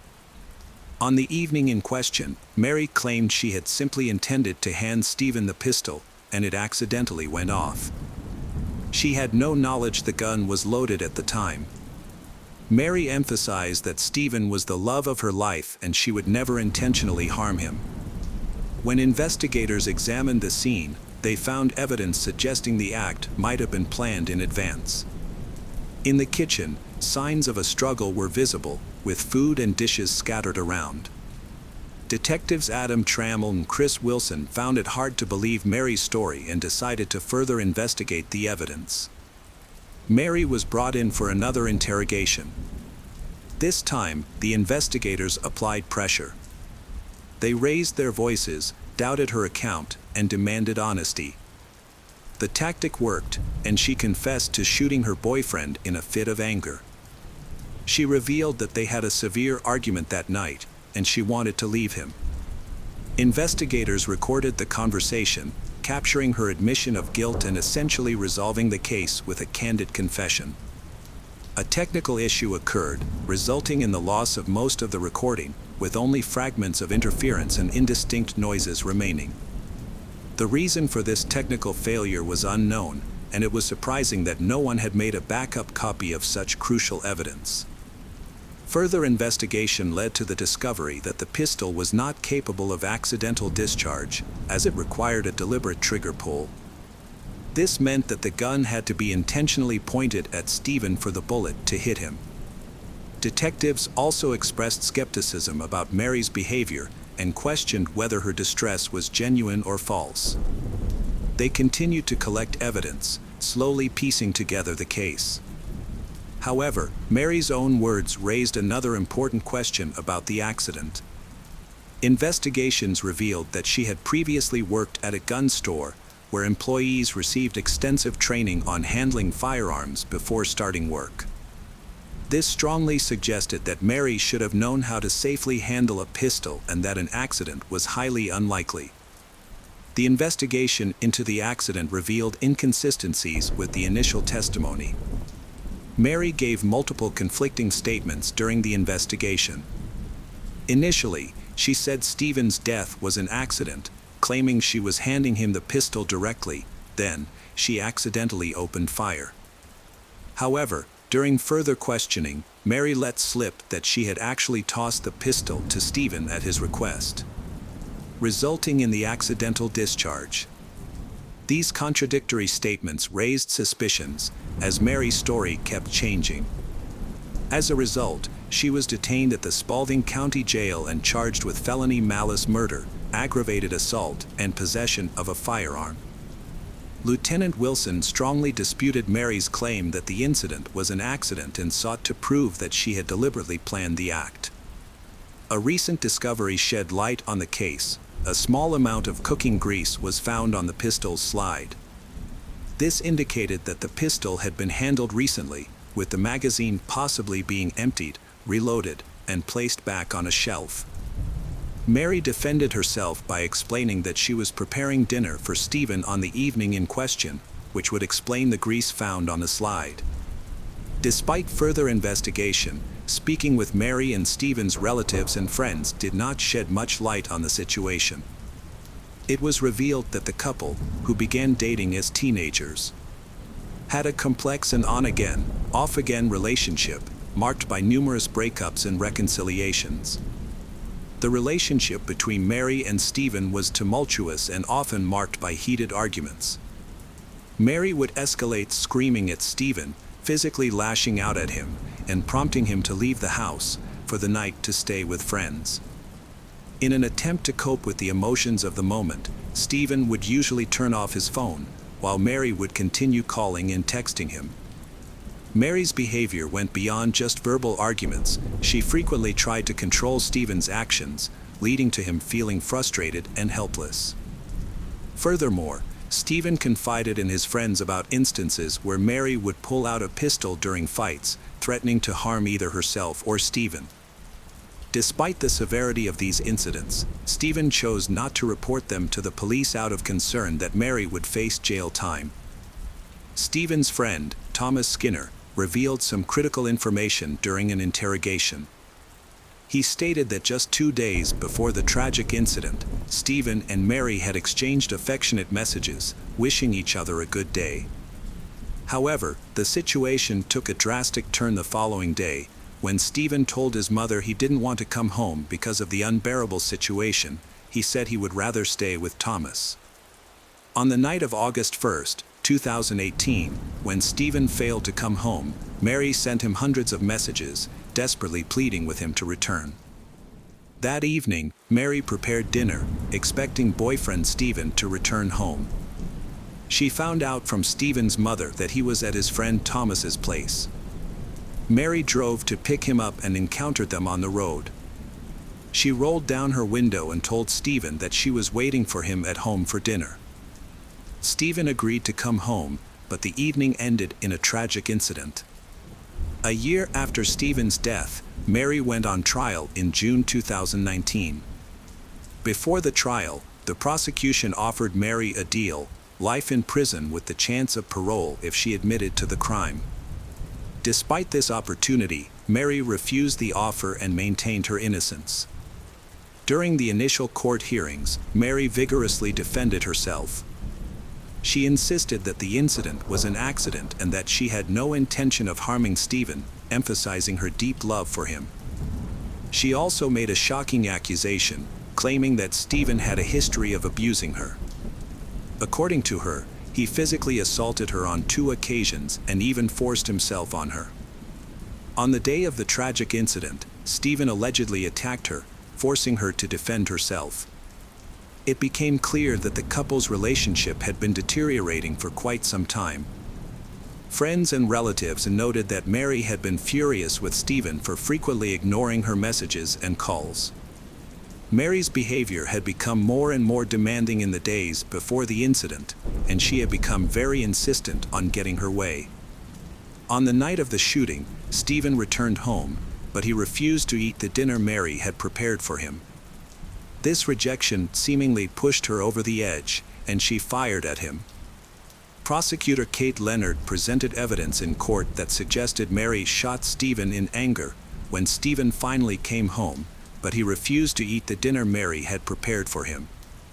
Key evidence included grease found on the pistol, as well as a sheet from the mattress where Stephen was found bleeding. Forensic analysis of blood stains on the bed sheets showed that Stephen did not attack or approach Mary at the time of the shooting. Instead, the evidence suggested he was calmly sitting on the bed, motionless. If he had been moving, The blood stains would have been more widespread, but they were confined to one area of the sheet. Mary faced the possibility of life imprisonment once again.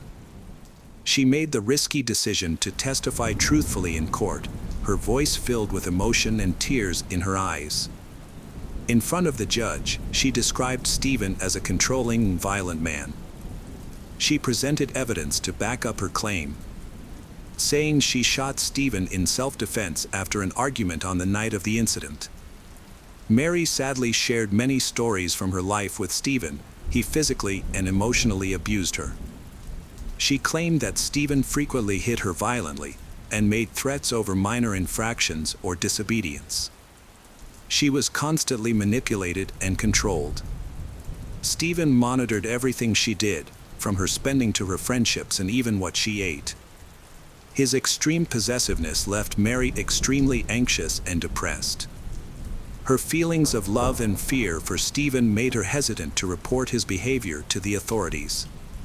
However, reviewing text messages from Mary's old phone raised questions about who was the actual abuser and manipulator in the relationship. These messages, spanning 18 months, showed Stephen's aggression, but they also exposed Mary's infidelity. While some of the messages contained harsh language and threats from Stephen, they were often in response to his own pain and anger caused by Mary's infidelity. Mary said that Stephen had previously forced himself on her twice. She feared he would hurt her again on August 1, 2018, which led her to defend herself. To support Mary's statement, the defense presented expert testimony and called close relatives, including her sister Sarah Higdon. Mary's sister described seeing bruises on Mary's arm 2 weeks before the incident and regretted not photographing them or taking action at the time. During her testimony, Mary expressed her emotions as she recounted the incident of that night. She had decided to end her relationship with Stephen and told him to leave, but he became angry and attacked her. In response, Mary grabbed a pistol from her nightstand and it accidentally discharged. The prosecution and defense presented conflicting perspectives, the prosecution portraying Stephen as the victim and the defense claiming Mary acted in self-defense. Stephen's friends attempted to portray him positively, describing him as a loyal and hardworking person. They portrayed Mary as a possessive girlfriend who controlled Stephen and threatened to harm herself whenever he tried to leave the relationship. According to Thomas, one of Stephen's closest friends, Mary's behavior had become more and more damaging and unacceptable over time. He claimed she once even pointed a pistol at her head during an argument, implying that her actions were to maintain control over Stephen. Alicia Varela, Stephen's co-worker, testified that Mary would frequently call Stephen throughout the day, even when he was at work. However, during her court testimony, Mary omitted a crucial detail that prosecutor Kate Leonard pointed out. Mary describes their relationship as deteriorating and claimed the shooting was in self-defense, but she failed to mention the specific moment when she pulled the trigger. Prosecutor Kate Leonard questioned Mary's claims, noting that during cross-examination, Mary never mentioned Stephen's alleged abuse. To recreate the incident of the shooting, prosecutor Kate held the pistol and described the scene. According to Kate, Stephen came home, and the couple argued over dinner. When Stephen refused to eat, Mary, in a rage, threw the prepared food around the kitchen. Stephen then went to the bedroom to avoid further conflict, likely waiting for Mary to calm down. However, instead of calming down, Mary called out to Stephen twice without receiving a response. She then entered the bedroom, where she shot Stephen in the left side of his neck. Kate Leonard concluded her arguments by asking the jury to consider the inconsistencies in Mary's story, which had changed significantly after repeated interrogations. The prosecution presented additional evidence to counter Mary's claims. A forensic examination revealed that Stephen was sitting on the bed at the time of the shooting, contradicting Mary's assertion that he was attacking her. Mary claimed the gun was normally kept unloaded in the house, but detectives suspected it may have been loaded in advance on the evening of August 1, 2018, when Mary was preparing a rope for Stephen. The evidence supporting this theory included grease marks found not only on the slide of the pistol but also inside it, raising questions about whether Mary had loaded the pistol prior to the incident. Everyone who knew Stephen testified that he was not an aggressive person. However, prosecutors noted that Mary repeatedly changed her story at least 10 times during the investigation, which she attributed to her fear. Mary had earlier rejected a plea deal that could have saved her from a death penalty sentence, and the long wait for the verdict was unbearable for her. The jury was persuaded by the arguments presented by jurors Victor and Chris. After hearing from all witnesses and Mary herself, the jury was tasked with making a decision. After careful deliberation, the jury reached a unanimous decision: Mary Catherine Higdon was not guilty on all charges. The jury's decision shocked and outraged many in the courtroom, especially Jennifer Freeman, Stephen's mother, who struggled to contain her anger at the jury as she watched the woman who took her son's life walk free. They found it difficult to comprehend how the jurors could reach such a verdict. Following her acquittal, Mary returned home to Griffin to be with her family. Since then, she has chosen to maintain a low profile, avoiding the public eye and media attention. Her social media presence is minimal, with her Instagram profile set to private. Little is known about Mary's current life, and it is assumed that she has moved on from her difficult past to live a quiet and private life. Stephen's mother paid a heartfelt tribute to her son on social media. In his outgoing spirit, he made friends with everyone he met, but those who shared his passion for hunting and fishing held a special place in his heart. His kind nature, warm smile, and charm left a lasting impression on those around him. Stephen's way of expressing love was unique and special. He made you feel like you were the only person in the world, bringing laughter and joy to those who spent time with him.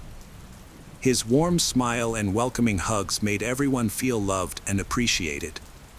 Hi everyone, thanks for returning. Let's unravel another perplexing mystery.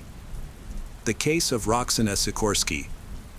Lorraine and Jeffrey Sikorsky were a happy married couple, they living in a beautiful dream home in a prosperous small town in Michigan, which had a population of under 10,000. Lorraine worked as a nurse, while Jeffrey was an engineer. They have successful careers and good incomes, however, they feel deprived without children. Both Lorraine and Jeffrey deeply wanted to become parents.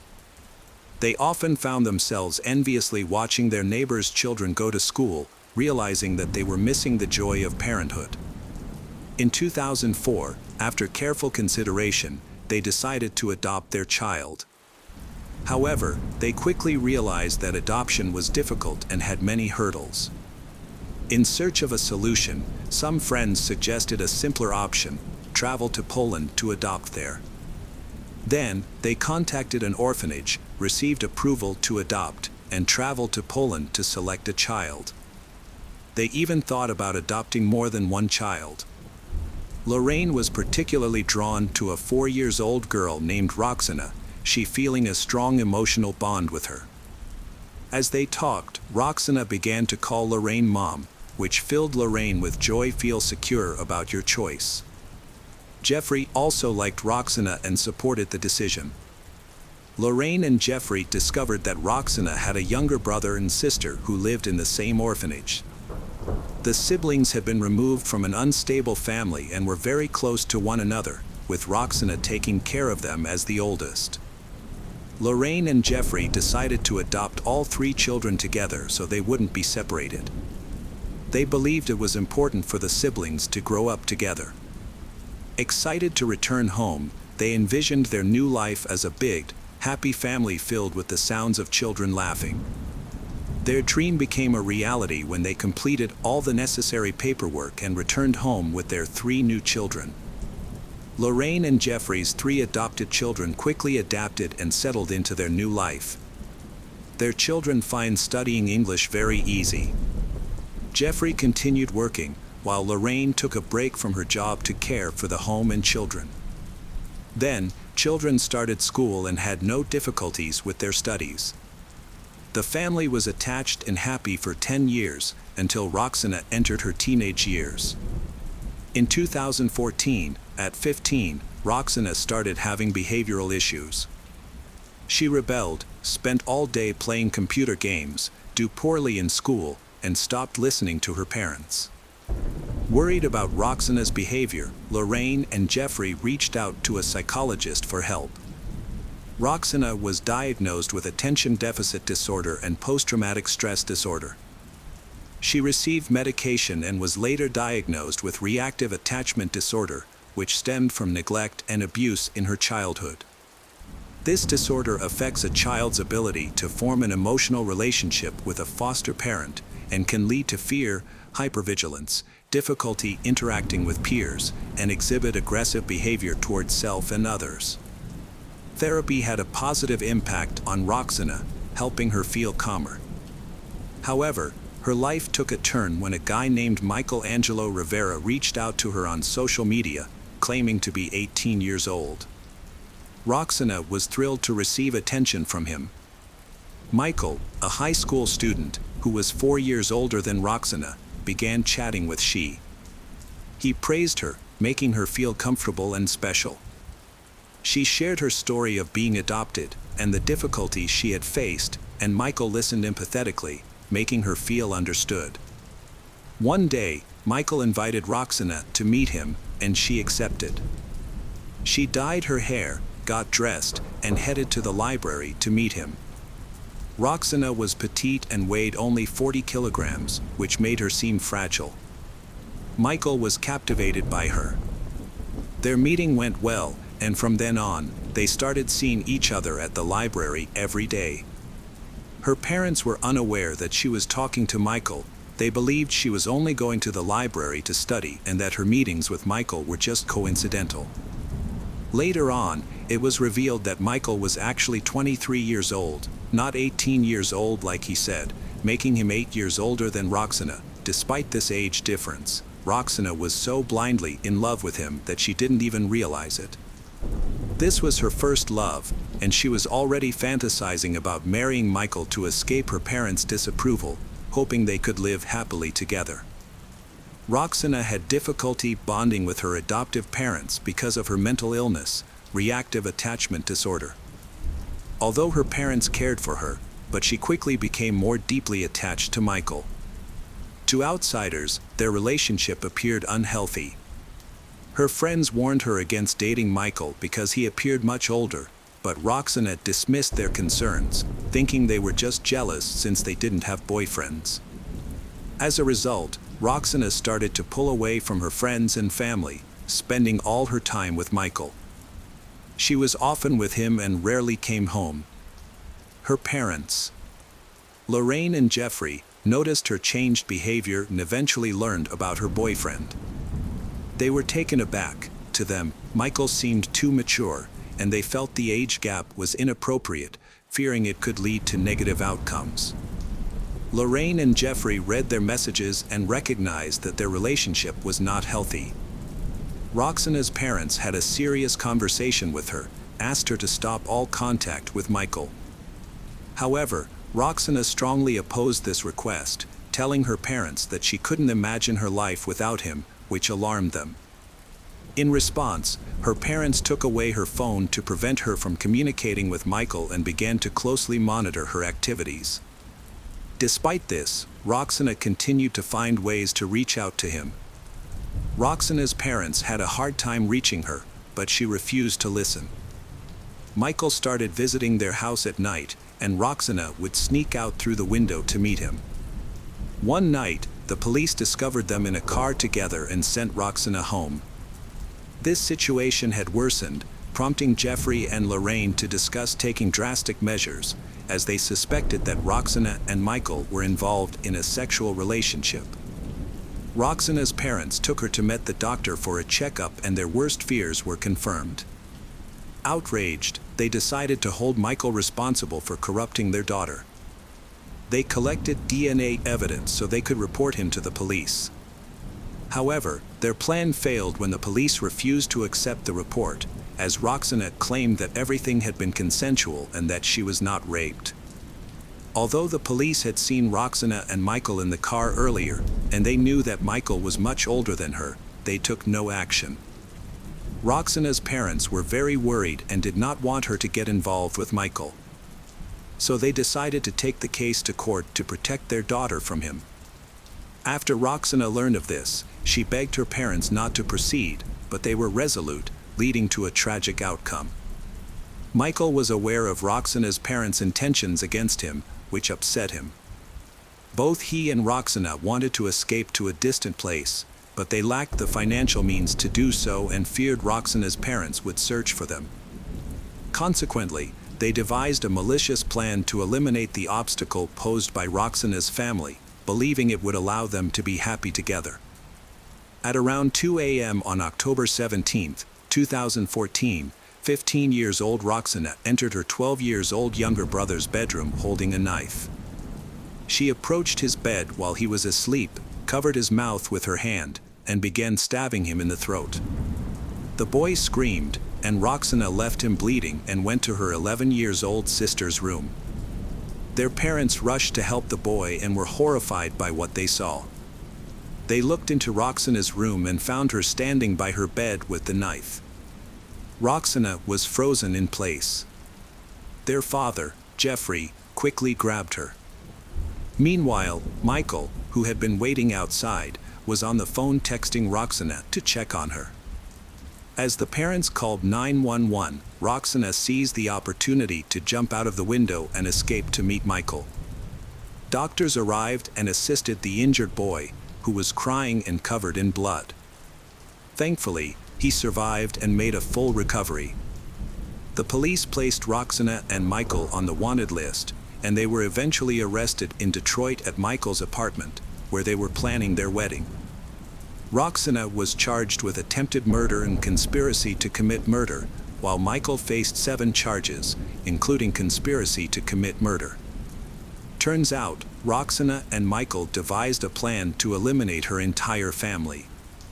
Roxana was supposed to kill her family members one by one, starting with her younger brother, then her sister, and finally her parents. Fortunately, the plan did not succeed. The night before the incident, Roxana and Michael were texting. During their conversation, Roxana began to panic and reconsidered her decision, realizing that these were her biological siblings, whom she had cared for in her childhood, and she loved her adoptive parents. Despite Roxana's change of heart, but Michael pressured her by saying that he was just there to make sure it happened. Under his influence, she took a knife and went to confront her younger brother. Due to Roxana being only 15 years old, there was a debate about how she should be tried. The prosecutor argued that the severity of the crime warranted treating her as an adult, and the judge concurred. Roxana was placed in a juvenile detention center but was later moved to a psychiatric clinic for treatment. Roxana's parents pleaded for leniency on her behalf. They preferred that she receive treatment in a clinic rather than face imprisonment.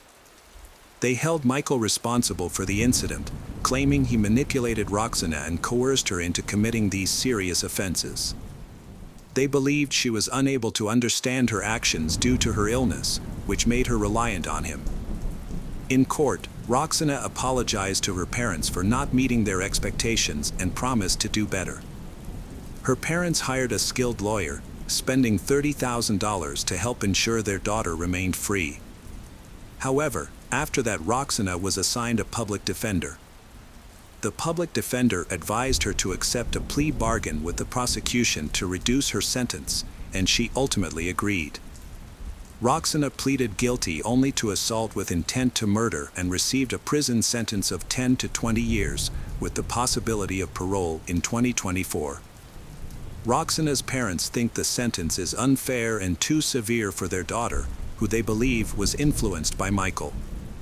They feel that Michael should face the harshest penalty. Lorraine, 54 years old, Roxana's mother, expressed to the press her urgent need for psychological support. She is concerned that her daughter is still at risk and that being in an adult prison could seriously damage her already vulnerable state. Lorraine also questioned how this sentence could truly help her daughter, arguing that it does not serve justice. Lorraine criticized the public defender. believing he was uninterested in protecting Roxana's interests. Instead of fighting for her, he made a deal that sent her to prison. The family was unaware that Roxana intended to make this deal. Had they known, they would have advised her against it. Lorraine is convinced that if there had been no deal, the jury would have found Roxana not guilty. Roxana's father, Jeffrey, who is 50 years old, was upset with the way the trial was conducted. He worried about Roxana's safety in prison, as she is still very young and vulnerable. Their concerns grew after Roxana threatened to harm herself, intensifying their fears about her future. The parents also blamed the police for not arresting Michael, who was found in a car with Roxana despite having an inappropriate relationship with her. They believed that if the police had taken appropriate action, Roxana's situation could have been prevented. The trial of Michael began, during which he blamed Roxana for everything.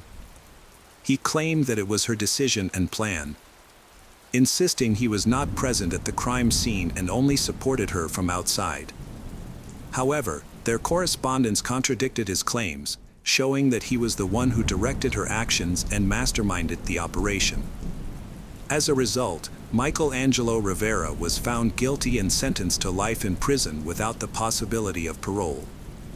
After listening to her parents, Roxana withdrew her guilty plea, blamed her defense attorney, and requested a new trial, but her request was denied. She is currently serving her sentence in the Women's Correctional Colony of Huron Valley. Since the attack, Roxana's siblings have undergone significant changes. They experienced severe psychological trauma and needed rehabilitation. For a long time, they were unable to sleep in their own rooms and suffered from nightmares. Thankfully, their mother reports that their lives have recently improved, and the children are now looking forward to Roxana's return home.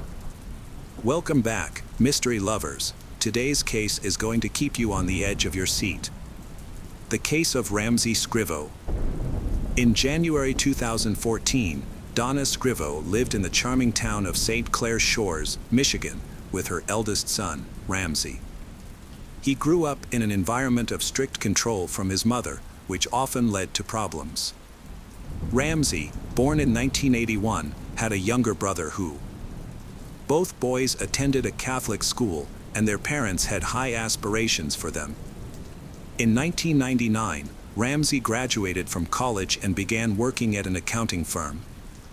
However, by the end of 2000, he was fired, which was the beginning of a series of job losses. Ramsey then tried to join the family business. It seemed like Ramsey had finally found his place and things were going well. Unfortunately, the family soon faced a tragedy when the father fell ill and passed away. On January 25, 2014, around 6:30 p.m., 32-year-old Ramsey left home, telling his mother he was going out for cigarettes. That was the last time she saw him alive. At first, no one suspected anything was wrong. He was an adult who could go out with friends or visit places on his own. So, no alarm was raised immediately. However, the next morning, Donna realized Ramsey hadn't returned home. When he didn't answer her calls, she began to worry. After waiting another day without any news, on January 27th, she decided to report his disappearance to the police. After filing the report, Donna continued to call Ramsey's mobile phone, becoming increasingly anxious with each attempt. The cold weather added to her worry. If Ramsey was indeed missing, he could be at risk of freezing if he were outside. It was crucial to act quickly. Soon after, a police officer reached out to Ramsey's family. Donna explained that Ramsey was dealing with issues related to an attack on a friend at a bar. She also expressed concern about Ramsey's struggles with illegal substances, alcohol, and mental health, which required him to undergo regular drug and alcohol testing. The police became concerned about Ramsey's disappearance, suspecting he might have run into trouble again. Donna explained that her son had left to buy cigarettes and didn't have any plans for the night.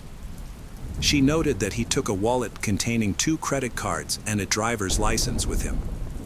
To trace Ramsey's whereabouts, the officer decided to review the card transactions. As the investigation progressed, it became clear that Ramsey had not made any purchases that evening, casting doubt on whether he had reached the store at all. This prompted police to track Ramsey's mobile phone. They soon found it on a neighbor's property.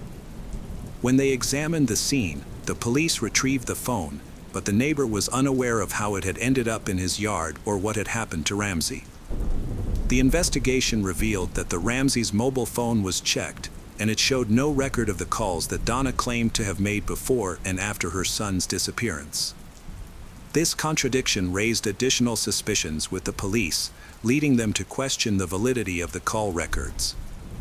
Police then approached neighbors to gather more information about Ramsey and his mother.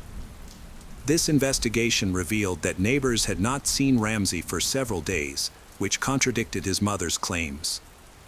Another disturbing detail noted by neighbors was the strong smell of cleaning products coming from Ramsey's home, which was detected the day before Donna reported Ramsey missing.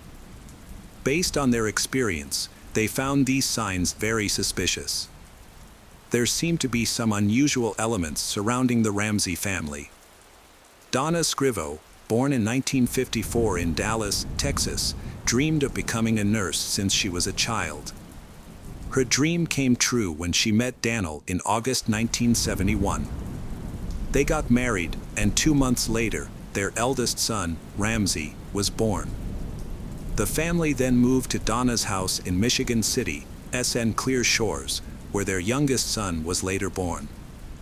They lived a modest life and maintained good relationships with their relatives and neighbors for many years. The family's first major challenge arose in 2003 when Donna suffered a heart attack. Remarkably, she survived the surgery, but her health began to decline afterwards. She became forgetful and anxious, ultimately having to leave her job as a nurse. Nevertheless, she had pursued her passion for nursing for 12 years before these events unfolded. Donna grew increasingly concerned that her son, Ramsey, was struggling with mental health issues. He was severely depressed and unable to manage his anger. They sought help at a psychiatric hospital, where he was diagnosed with paranoid schizophrenia. After that diagnosis, Donna became reluctant to let Ramsey go far from home, fearing he might endanger himself or others. This concern intensified because he refused to take the medication prescribed by his doctor, insisting he didn't want to experience certain side effects. Unfortunately, this decision hindered his ability to combat his illness, and his condition continued to deteriorate, with symptoms becoming more pronounced. Ramsey was convinced that someone was poisoning his food and drinks. He even believed a nanochip had been implanted in his tooth to track him. After getting into a fight, he suffered a serious head injury when he fell and hit the concrete. Following this incident, he experienced worsening symptoms. He became increasingly aggressive, and his alcohol abuse only intensified the situation. Eventually, he became a danger to himself and others, landing on probation after an altercation with a friend at a bar. His condition worsened when Ramsey's father, Neil, passed away. Neil was an important figure in Ramsey's life, as they developed a deep bond that resembled that of best friends. He was the only one who could control Ramsey's dangerous behavior. At that time, Ramsey was taking his medication consistently and his condition had stabilized. Neil had acted as a buffer between Ramsey's mental health struggles and his wife, who sought to control every aspect of their lives. When Neil died, tensions between Ramsey and his mother increased. Ramsey began using morphine left over from his late father. And during this time, his mental decline became more apparent. Donna was concerned for her safety, so she sought hospitalization for her son at a psychiatric clinic, where he was later diagnosed with psychosis. While he was in the hospital, she also worked to establish legal guardianship over him. This allowed the doctors to manage his medication, leading to a quick improvement in Ramsey's condition. After he was discharged, he returned to live with Donna, but their relationship began to deteriorate over time. Eventually, a fire broke out in their home due to faulty wiring. The fire started in the basement where Ramsey was sleeping. Donna evacuated the house and called the fire department, but Ramsey was still in the room that was on fire. They were able to save him, but after investigating, the circumstances surrounding the fire raised suspicions. However, no evidence of premeditation was ever found. Ultimately, they could no longer live in the damaged house, which required significant repairs. So, they decided to rent a different house temporarily. Unfortunately, this only made things worse. Ramsey, who was 32 years old, was still under his mother's strict guardianship. She had formalized this guardianship through the court. However, by June 2014, Ramsey went to court to end the guardianship, which his mother had maintained for about 6 months. Life had taken a toll on Ramsey, and Donna's efforts to control everything ultimately led him to move out. By the time the tragedy occurred, Ramsey had been living independently for a while. Donna then went to Texas to visit relatives. She considered the possibility of returning to her hometown, possibly with her son. However, her son, Ramsey, went missing on January 27, 2014, and Donna reported Ramsey missing to the police. Days passed without any clues until January 30th, when a witness came forward. While driving along a snow-covered road in China Township, she noticed something dark on the side of the road. When she stopped to check, she discovered intestines scattered across a field, covered in blood. The sight shocked the girl. Nearby, she noticed a bag, and when she opened it, she discovered a human head inside. There were also other horrifying items. Terrified, she quickly called the police. When the police arrived, they were equally horrified by the discovery and immediately began searching the area. In addition to the head and intestines they found, they later found the torso, but no other remains were found. Both the head and torso were mutilated, and the victim was unrecognizable. While the police were working to identify the body they had discovered, they received a tip from a local resident the very next morning. In one of the city's trash cans, several suspicious items were found packed in garbage bags, including burnt clothing and an ID card. At that point, the police had no idea who the victim was, and the items they found were in such poor condition due to fire damage that they could not read the documents. It was clear that the deceased was a man. But even before the lab tests could begin, reports of other disturbing discoveries began to emerge in the city. More human remains were found, along with a bloody electric saw and 4 blades used to dismember the victim. In a trash bin, there were also clothes and a Coca-Cola bottle. By this point, the forensic expert had completed the analysis and autopsy of the body, including collecting fingerprints for comparison with existing databases.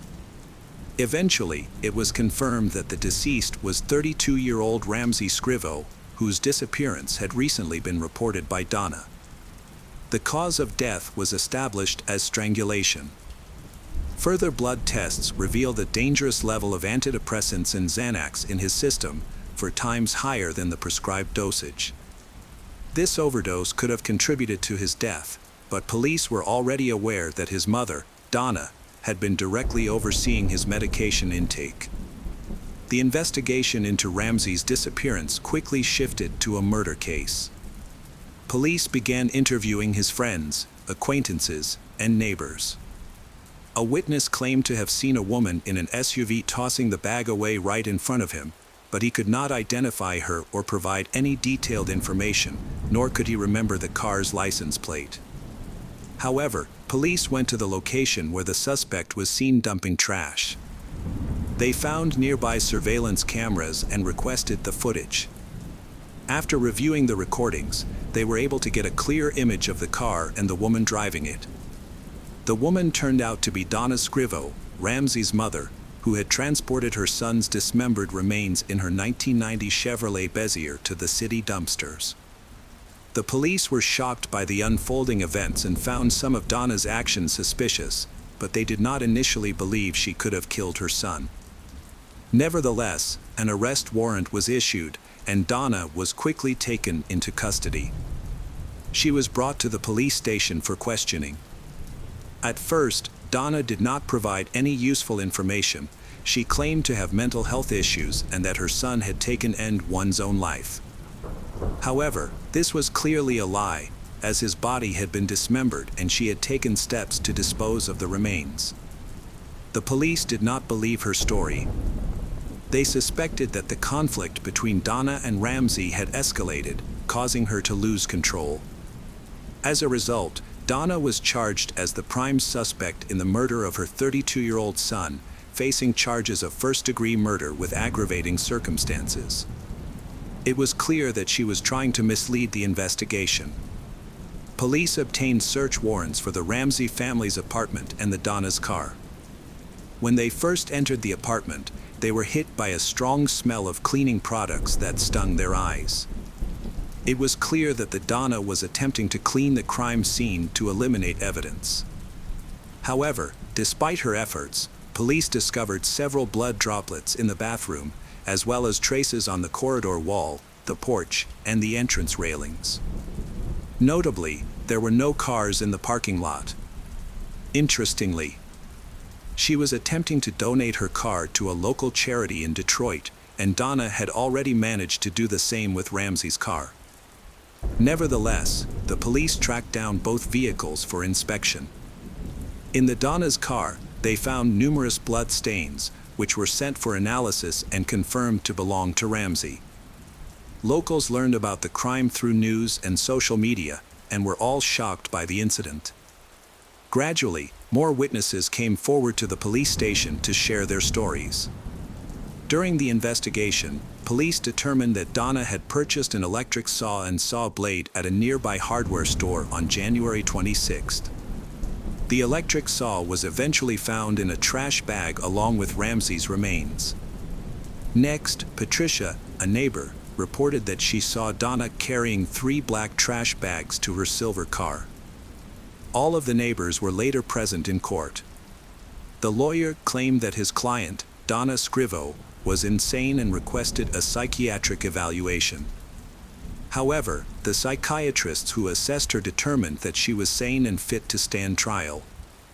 The trial began in May 2015, and by then, she appeared before the jury, insisting on her innocence and pleading for her release. The prosecutor presented evidence that Donna had administered Xanax to the murder victim, with the dosage being 4 times higher than the recommended amount. Donna had received a 90-day supply of the drugs in early January, and less than 30 days later, during a police search of her apartment, only 1 pill remained in the package. This showed that Ramsey had taken the rest of the medication. The prosecution argued that this proved that Donna had intentionally given her son an increased dose, which was potentially dangerous. After Ramsey's death, his biological mother, Donna, made the decision to dispose of his body. In a horrific act, she dismembered him in her bathroom and placed the remains in garbage bags. To avoid being caught, she took out several bags each day, discarding them in different trash bins. However, she disagreed with the prosecution's testimony and decided to present her own testimony before the jury. According to Donna, on January 25th, a masked man broke into their apartment, likely intending to kill her son. At the time, she was in the basement doing laundry and did not hear anything unusual or see the intruder. When she came out of the basement, she found the front door open.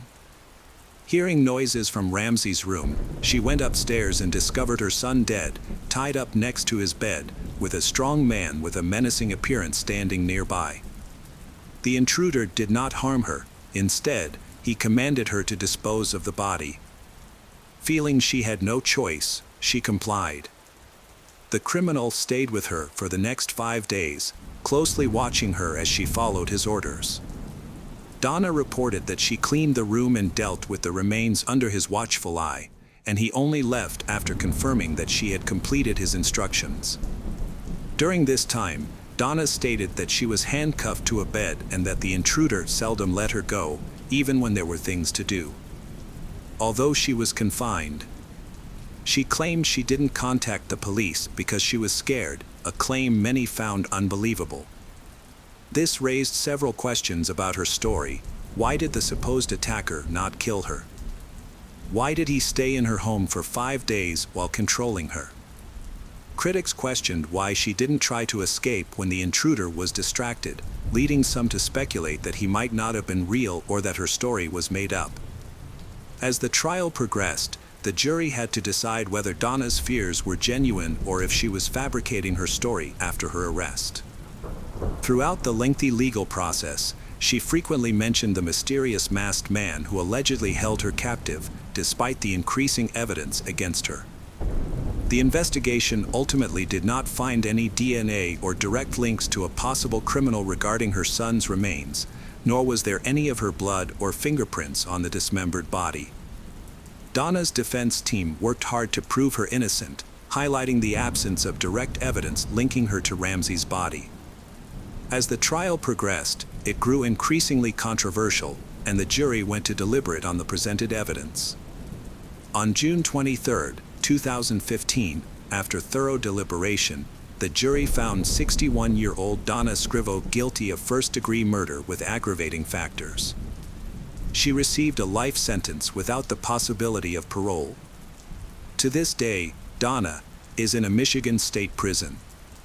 She has consistently maintained her innocence, but all of her appeals have been denied.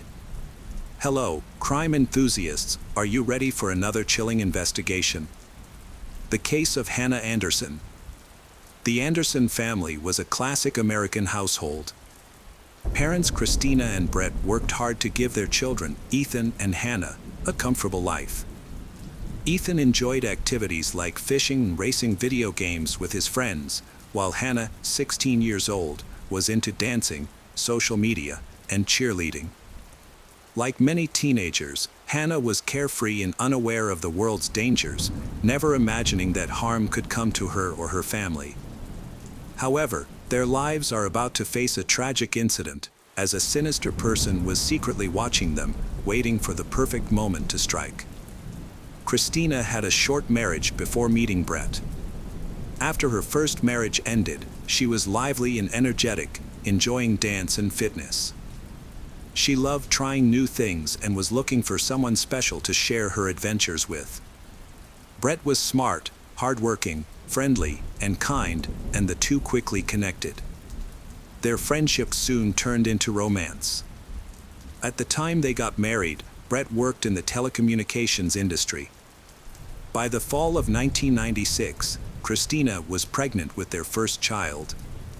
As the due date approached, the Andersons' 3-bedroom townhouse was filled with anticipation and excitement from family and friends. On July 22, 1997, Hannah Anderson was born, instantly charming everyone with her bright blue eyes and light-colored hair. Her birth was a joyful occasion for the Andersons and their loved ones, marking an important milestone. Brett and Christina, known for hosting gatherings and barbecues, had created a close-knit group of friends and family. Brett's best friend, James Lee DiMaggio, was a significant part of the family, sharing many outdoor adventures with Brett. At first, Hannah would join her dad and Uncle James, but as she grew older, she started spending more time with her mother and friends. Ethan, on the other hand, enjoyed accompanying his dad and Uncle James on these adventures. Born on October 8, 2004, Ethan was a brave boy who loved learning about sports and fishing from his dad. During a difficult divorce, James found comfort and support in the kindness of the Andersons, who were always willing to help those in need. In 2009, he acquired a property in the Mountain Empire area of San Diego, California, about an hour from where the Anderson family lived. This is a picturesque 2-story log cabin with a private 3-car garage. The area was rural, with fewer than 400 residents, making it perfect for a hunting getaway. Once James had fully furnished and decorated the cabin, he invited Brett, Christina, and their children to use it as a vacation home whenever they liked.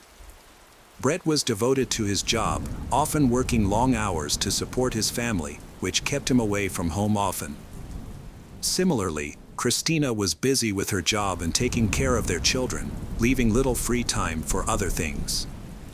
Meanwhile, their teenage daughter Hannah was going through a phase where she desired more independence and spent most of her time on her phone, deeply engaged in social media. Despite Brett's hectic schedule, he always made time to keep a close eye on Hannah, ensuring she avoided negative influences and stayed within his safe boundaries. Hannah's best friend was Marissa Chavez. They had a lot in common and were almost inseparable, enjoying activities like dance, cheerleading, hairstyling, fashion, makeup, and talking about boys. They loved being the center of attention. Hannah was a smart, adventurous, happy, and outgoing person who lived life without worrying. Her parents, Brett and Christina, supported her as she became more independent and pursued her interests. Hannah spent her time coaching young cheerleaders and spending quality time with her younger brother, Ethan. In 2013, Hannah was in her second year of high school in Lakeside, while her brother Ethan was attending Linda Lake Elementary School. During this time, Brett was having trouble at work and started looking for a new job. In April, he received a promising job offer, but it required him to be away from home for extended periods. After discussing this opportunity with Christina, they decided it was the best choice for the family. Brett moved to Tennessee, but promised to return home to celebrate Hannah's 16th birthday, an event he was determined not to miss. When Brett was away, Christina relied more heavily on their network of friends and family for support. Despite his own financial struggles and the possibility of losing his home, James offered to help. He even considered the possibility of moving to Texas as a solution.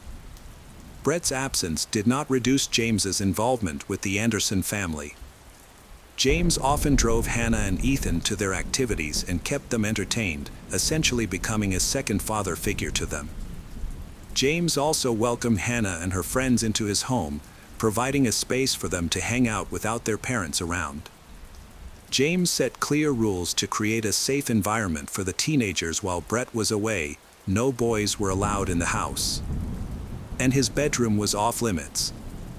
Despite this, he allowed for some minor rules to be bent. Meanwhile, in Tennessee, Brett deeply missed his family and made it to call them every other day to check in on their well-being.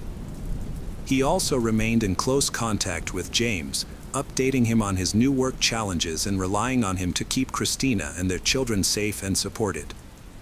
Christina would drop off Hannah at the cheerleading gym in the morning, where Hannah mentored younger cheerleaders. After the coaching session ended at 4 p.m., Hannah would wait outside for Christina to pick her up and take her home. Hannah was looking forward to seeing Marissa at home, who was eagerly waiting to hear from her, but unfortunately, Marissa never received a message from Hannah. At approximately 8 p.m. on a Sunday, a resident from the Mountain Empire community called the San Diego County Sheriff's Office to report a house fire. The fire had spread to both the main house and a nearby smaller structure. Despite the best efforts of the firefighting team, the flames initially difficult to control. The fire was particularly notable in the small town for its severity. The upper floor of the house had collapsed, and a gray SUV was found parked nearby. It took nearly 2 hours for the firefighters to extinguish the flames, even though the fire station was only a 3-minute drive away. Once the fire was brought under control, the firefighters conducted a thorough interior search to check if anyone was inside. While inspecting the smaller adjacent building, a firefighter noticed a strip of green tarp. Upon closer inspection, 2 legs were found protruding from the entrance of the detached garage. A body was found under a tarp, face down, with the upper part merged into the tarp, making it difficult to identify the sex at first. However, the clothing and hair suggested it was a woman. The fire had burned the area, melting the tarp to her hair, skin, and skull. There was a large amount of blood on the floor beneath the body, indicating a struggle before the fire. She had been restrained, with rope tied around her, duct tape wrapped multiple times around her mouth and neck, and her ankles bound by white plastic rope. A small brown dog was found hiding under a sleeping bag next to the woman's body. The license plate from the burned-out SUV was identified as belonging to Christina Anderson, leading to the assumption that her remains had been discovered. The medical examiner's examination revealed that Christina had suffered a severe throat injury. When the body was turned over, Brett was overcome with grief, still reeling from the news he had just received from the police, that his wife had been found dead in a violent manner. The shock was overwhelming as Brett struggled to comprehend how something so horrific could have happened to Christina, in their own garage, with no sign of their children or James. Brett felt a sense of helplessness, haunted by the fact that he was not there to protect his family when they needed him most. The discovery that their family dog, C, was also involved made the situation even more unbearable, leaving Brett to wonder how such cruelty could be inflicted on the ones he loved. When the investigation began, detectives have discovered that Christina Anderson, a 42-year-old woman, was the victim. Her two children, 16-year-old Hannah and 8-year-old Ethan, have all gone missing. The crime scene was at the home of James Lee DiMaggio, a close friend of the family and the owner of the house. James, 40, was also missing, along with his blue Nissan car with California license plates. As the investigation unfolded, this information caught the attention of Brett, a friend of James's. Although he didn't want to suspect his best friend, but Christina's body was discovered in James's garage, and his children, along with James, were missing, he felt compelled to act. Brett promptly boarded a flight to San Diego, ready to face the disturbing possibility that his friend might be involved. The police searched the area around James's home, talking to neighbors, and they said that saw Christina, Ethan, and the family dog going into the house the night before. This was the same night James had a party to say goodbye before his move to Texas. In California, an Amber Alert was issued, which is a national system used to quickly tell people about child abductions. News of the alert quickly spread through social media, and people in the community immediately started helping. Marissa, who was one of Hannah's closest friends, and some of their classmates, took charge of handing out flyers in the area. During a thorough investigation of James's burned-down home, fire investigators made a disturbing discovery: the severely burned body of another victim, believed to be Ethan, a child. Brett was in shock upon hearing the news, and it took time for him to come to terms with it. However, as the harsh reality of never being able to see his son again sank in, it ultimately became too overwhelming for him, and he breaking down. His only comfort was the hope that Hannah might still be alive. Having already lost his wife, son, and pet, the thought of losing his daughter too was too much to bear. If James had indeed kidnapped Hannah after what he did to Christina and Ethan, she was in extreme danger. Detectives tried to determine the whereabouts of Hannah and James by questioning everyone they knew, including friends, relatives, and associates. James had been a steady presence in Hannah's life since she was born and was like a father to her, a fact that the entire Anderson family respected. Most people believed that someone outside of their circle had caused harm and taken them, but no one had any idea who that person might be. As of August 5th, neither James nor Hannah could be found and their phones had not been used. The media published their photos and detailed descriptions, asking the public to report any sightings of them. California's alert system was functioning properly, ready to issue notifications nationwide through the National Center for Missing and Exploited Children. With no other potential suspects, the focus of the investigation turned to James. The discovery of several trash bags filled with new camping gear in the garage's attic space suggested he had been preparing to live in the wilderness. The seized items included a portable stove, packaging from a hunting knife, and a box of handcuffs, leading investigators to suspect that James had taken Hannah to a remote area, possibly planning to escape to Mexico or Canada. The search also uncovered other concerning items, including explosives, gasoline containers, and a tarp. Authorities also found numerous letters written by Hannah that James had saved for unknown reasons, the details of which were kept confidential. The investigation aimed to determine why James might have abducted Hannah. It was soon discovered that the fire had been intentionally set using an explosive device with detonators, indicating that the act was premeditated. James' acquaintances have confirmed that he has in the wilderness survival skills, suggesting that he may be evading capture in the wilderness with Hannah. The case gained international attention in 2013 and led to a global search for James. At a press conference, Brett directly appealed to James, asking him to release his daughter. He urged his former friend to spare Hannah's life, given that he had already lost so much. The investigation found surveillance footage from the Pine Valley checkpoint, which is near James's home. The footage showed James's vehicle with Hannah visibly sitting next to him on August 4th.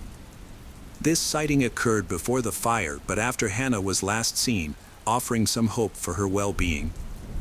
By the time James picked up Hannah from middle school at 4 p.m., their phones were already turned off.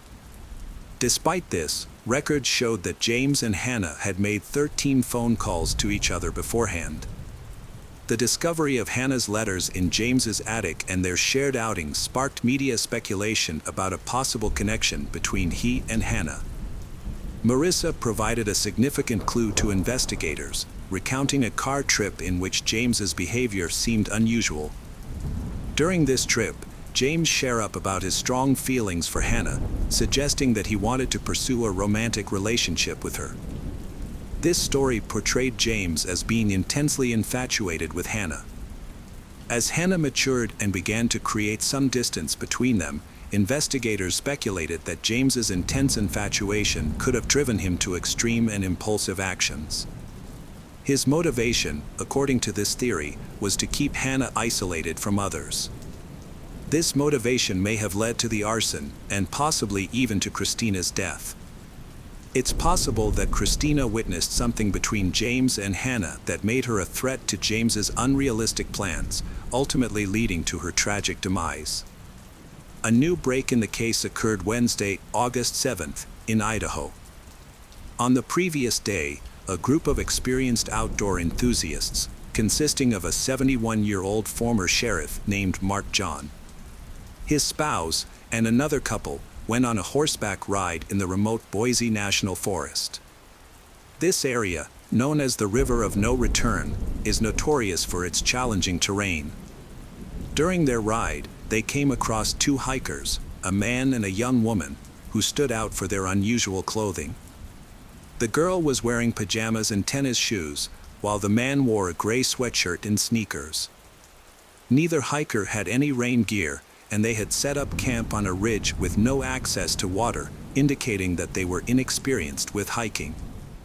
This thing notable for the man's behavior, as he pulled the girl close, and their intentional avoidance of interaction with others. In addition, they see the girl was holding a cat in her arms. What those who saw them at the time didn't know was that the couple were the main character of a nationwide search. It wasn't until after they returned home and watched a news report about James and Hannah that they realized who the couple was. This prompted them to immediately contact law enforcement. The fact that the girl held a cat was a particularly significant clue, as it matched the description of James's household, where a cat had gone missing following the tragic fire, a pet shared between Hannah and him. On Friday, a large group of law enforcement officers gathered in Cascade, Idaho, to search a rugged area near the River of No Return. This difficult-to-reach terrain covers a vast area with dense forests, towering mountains, and deep valleys, causing cell phone signals to be undetectable, making it an ideal place to hide. A search team consisting of state police, FBI agents, and local law enforcement thoroughly searched over 400 miles of this challenging landscape. The team discovered a blue Nissan, easily noticeable due to its missing license plates. The vehicle was quickly identified as belonging to James, despite being disguised with branches, leaves, and other natural cover. On Saturday, August 10th, 2013, a U.S. Marshal Service aircraft carrying out an aerial reconnaissance mission over the forest north of McKay Lake made a significant discovery. The crew spotted a two-person blue tent and two individuals near the lake. A man was removing his shirt, while a woman stood nearby. Notably, the woman caught the pilot's attention by desperately signaling for help with a piece of fabric during the flyover. The two individuals were later identified as James and Hannah, marking a crucial turning point in the search operation. The FBI's hostage rescue team carefully positioned themselves in the area, waiting for the right moment to rescue Hannah from her captor. As the sun began to set, the team saw their chance. When James, Hannah's abductor, went into the forest to gather more firewood, the team made their move. Hannah quickly spotted and ran towards her rescuers. However, James, Hannah's captor, also saw the rescue team. He immediately fired his gun, and the team responded by returning fire. James was struck by multiple bullets and, despite attempts to save him, succumbed to his injuries. Once Hannah reached the safety of the rescue team, she seemed physically unharmed, but was visibly shocked. She clung tightly to the agents, her eyes fixed and her body trembling. The rescue team immediately flew Hannah to a nearby hospital in Idaho, where her father was waiting for her arrival. Unfortunately, before Brett arrived, the FBI shared devastating news with Hannah. Her mother and brother had not survived the fire. Hannah was now prepared to give a statement to the authorities about what happened, but without James to confirm her account, some details would remain unclear. Hannah recalled that the event started on August 3rd, when James hosted a farewell gathering at his home before leaving for Texas. Christina, Ethan, and their dog attended, but Hannah not to go. When Hannah found out that James would be picking her up instead of her mother, she felt uneasy. During the car ride, he got lost on the way to meet her, and Hannah had to call him multiple times to guide him to the correct location. Hannah initially felt at ease with James, as they shared laughter and jokes. However, upon entering his home, she noticed something odd. Her mother and younger brother were nowhere to be found, despite their belongings being scattered around.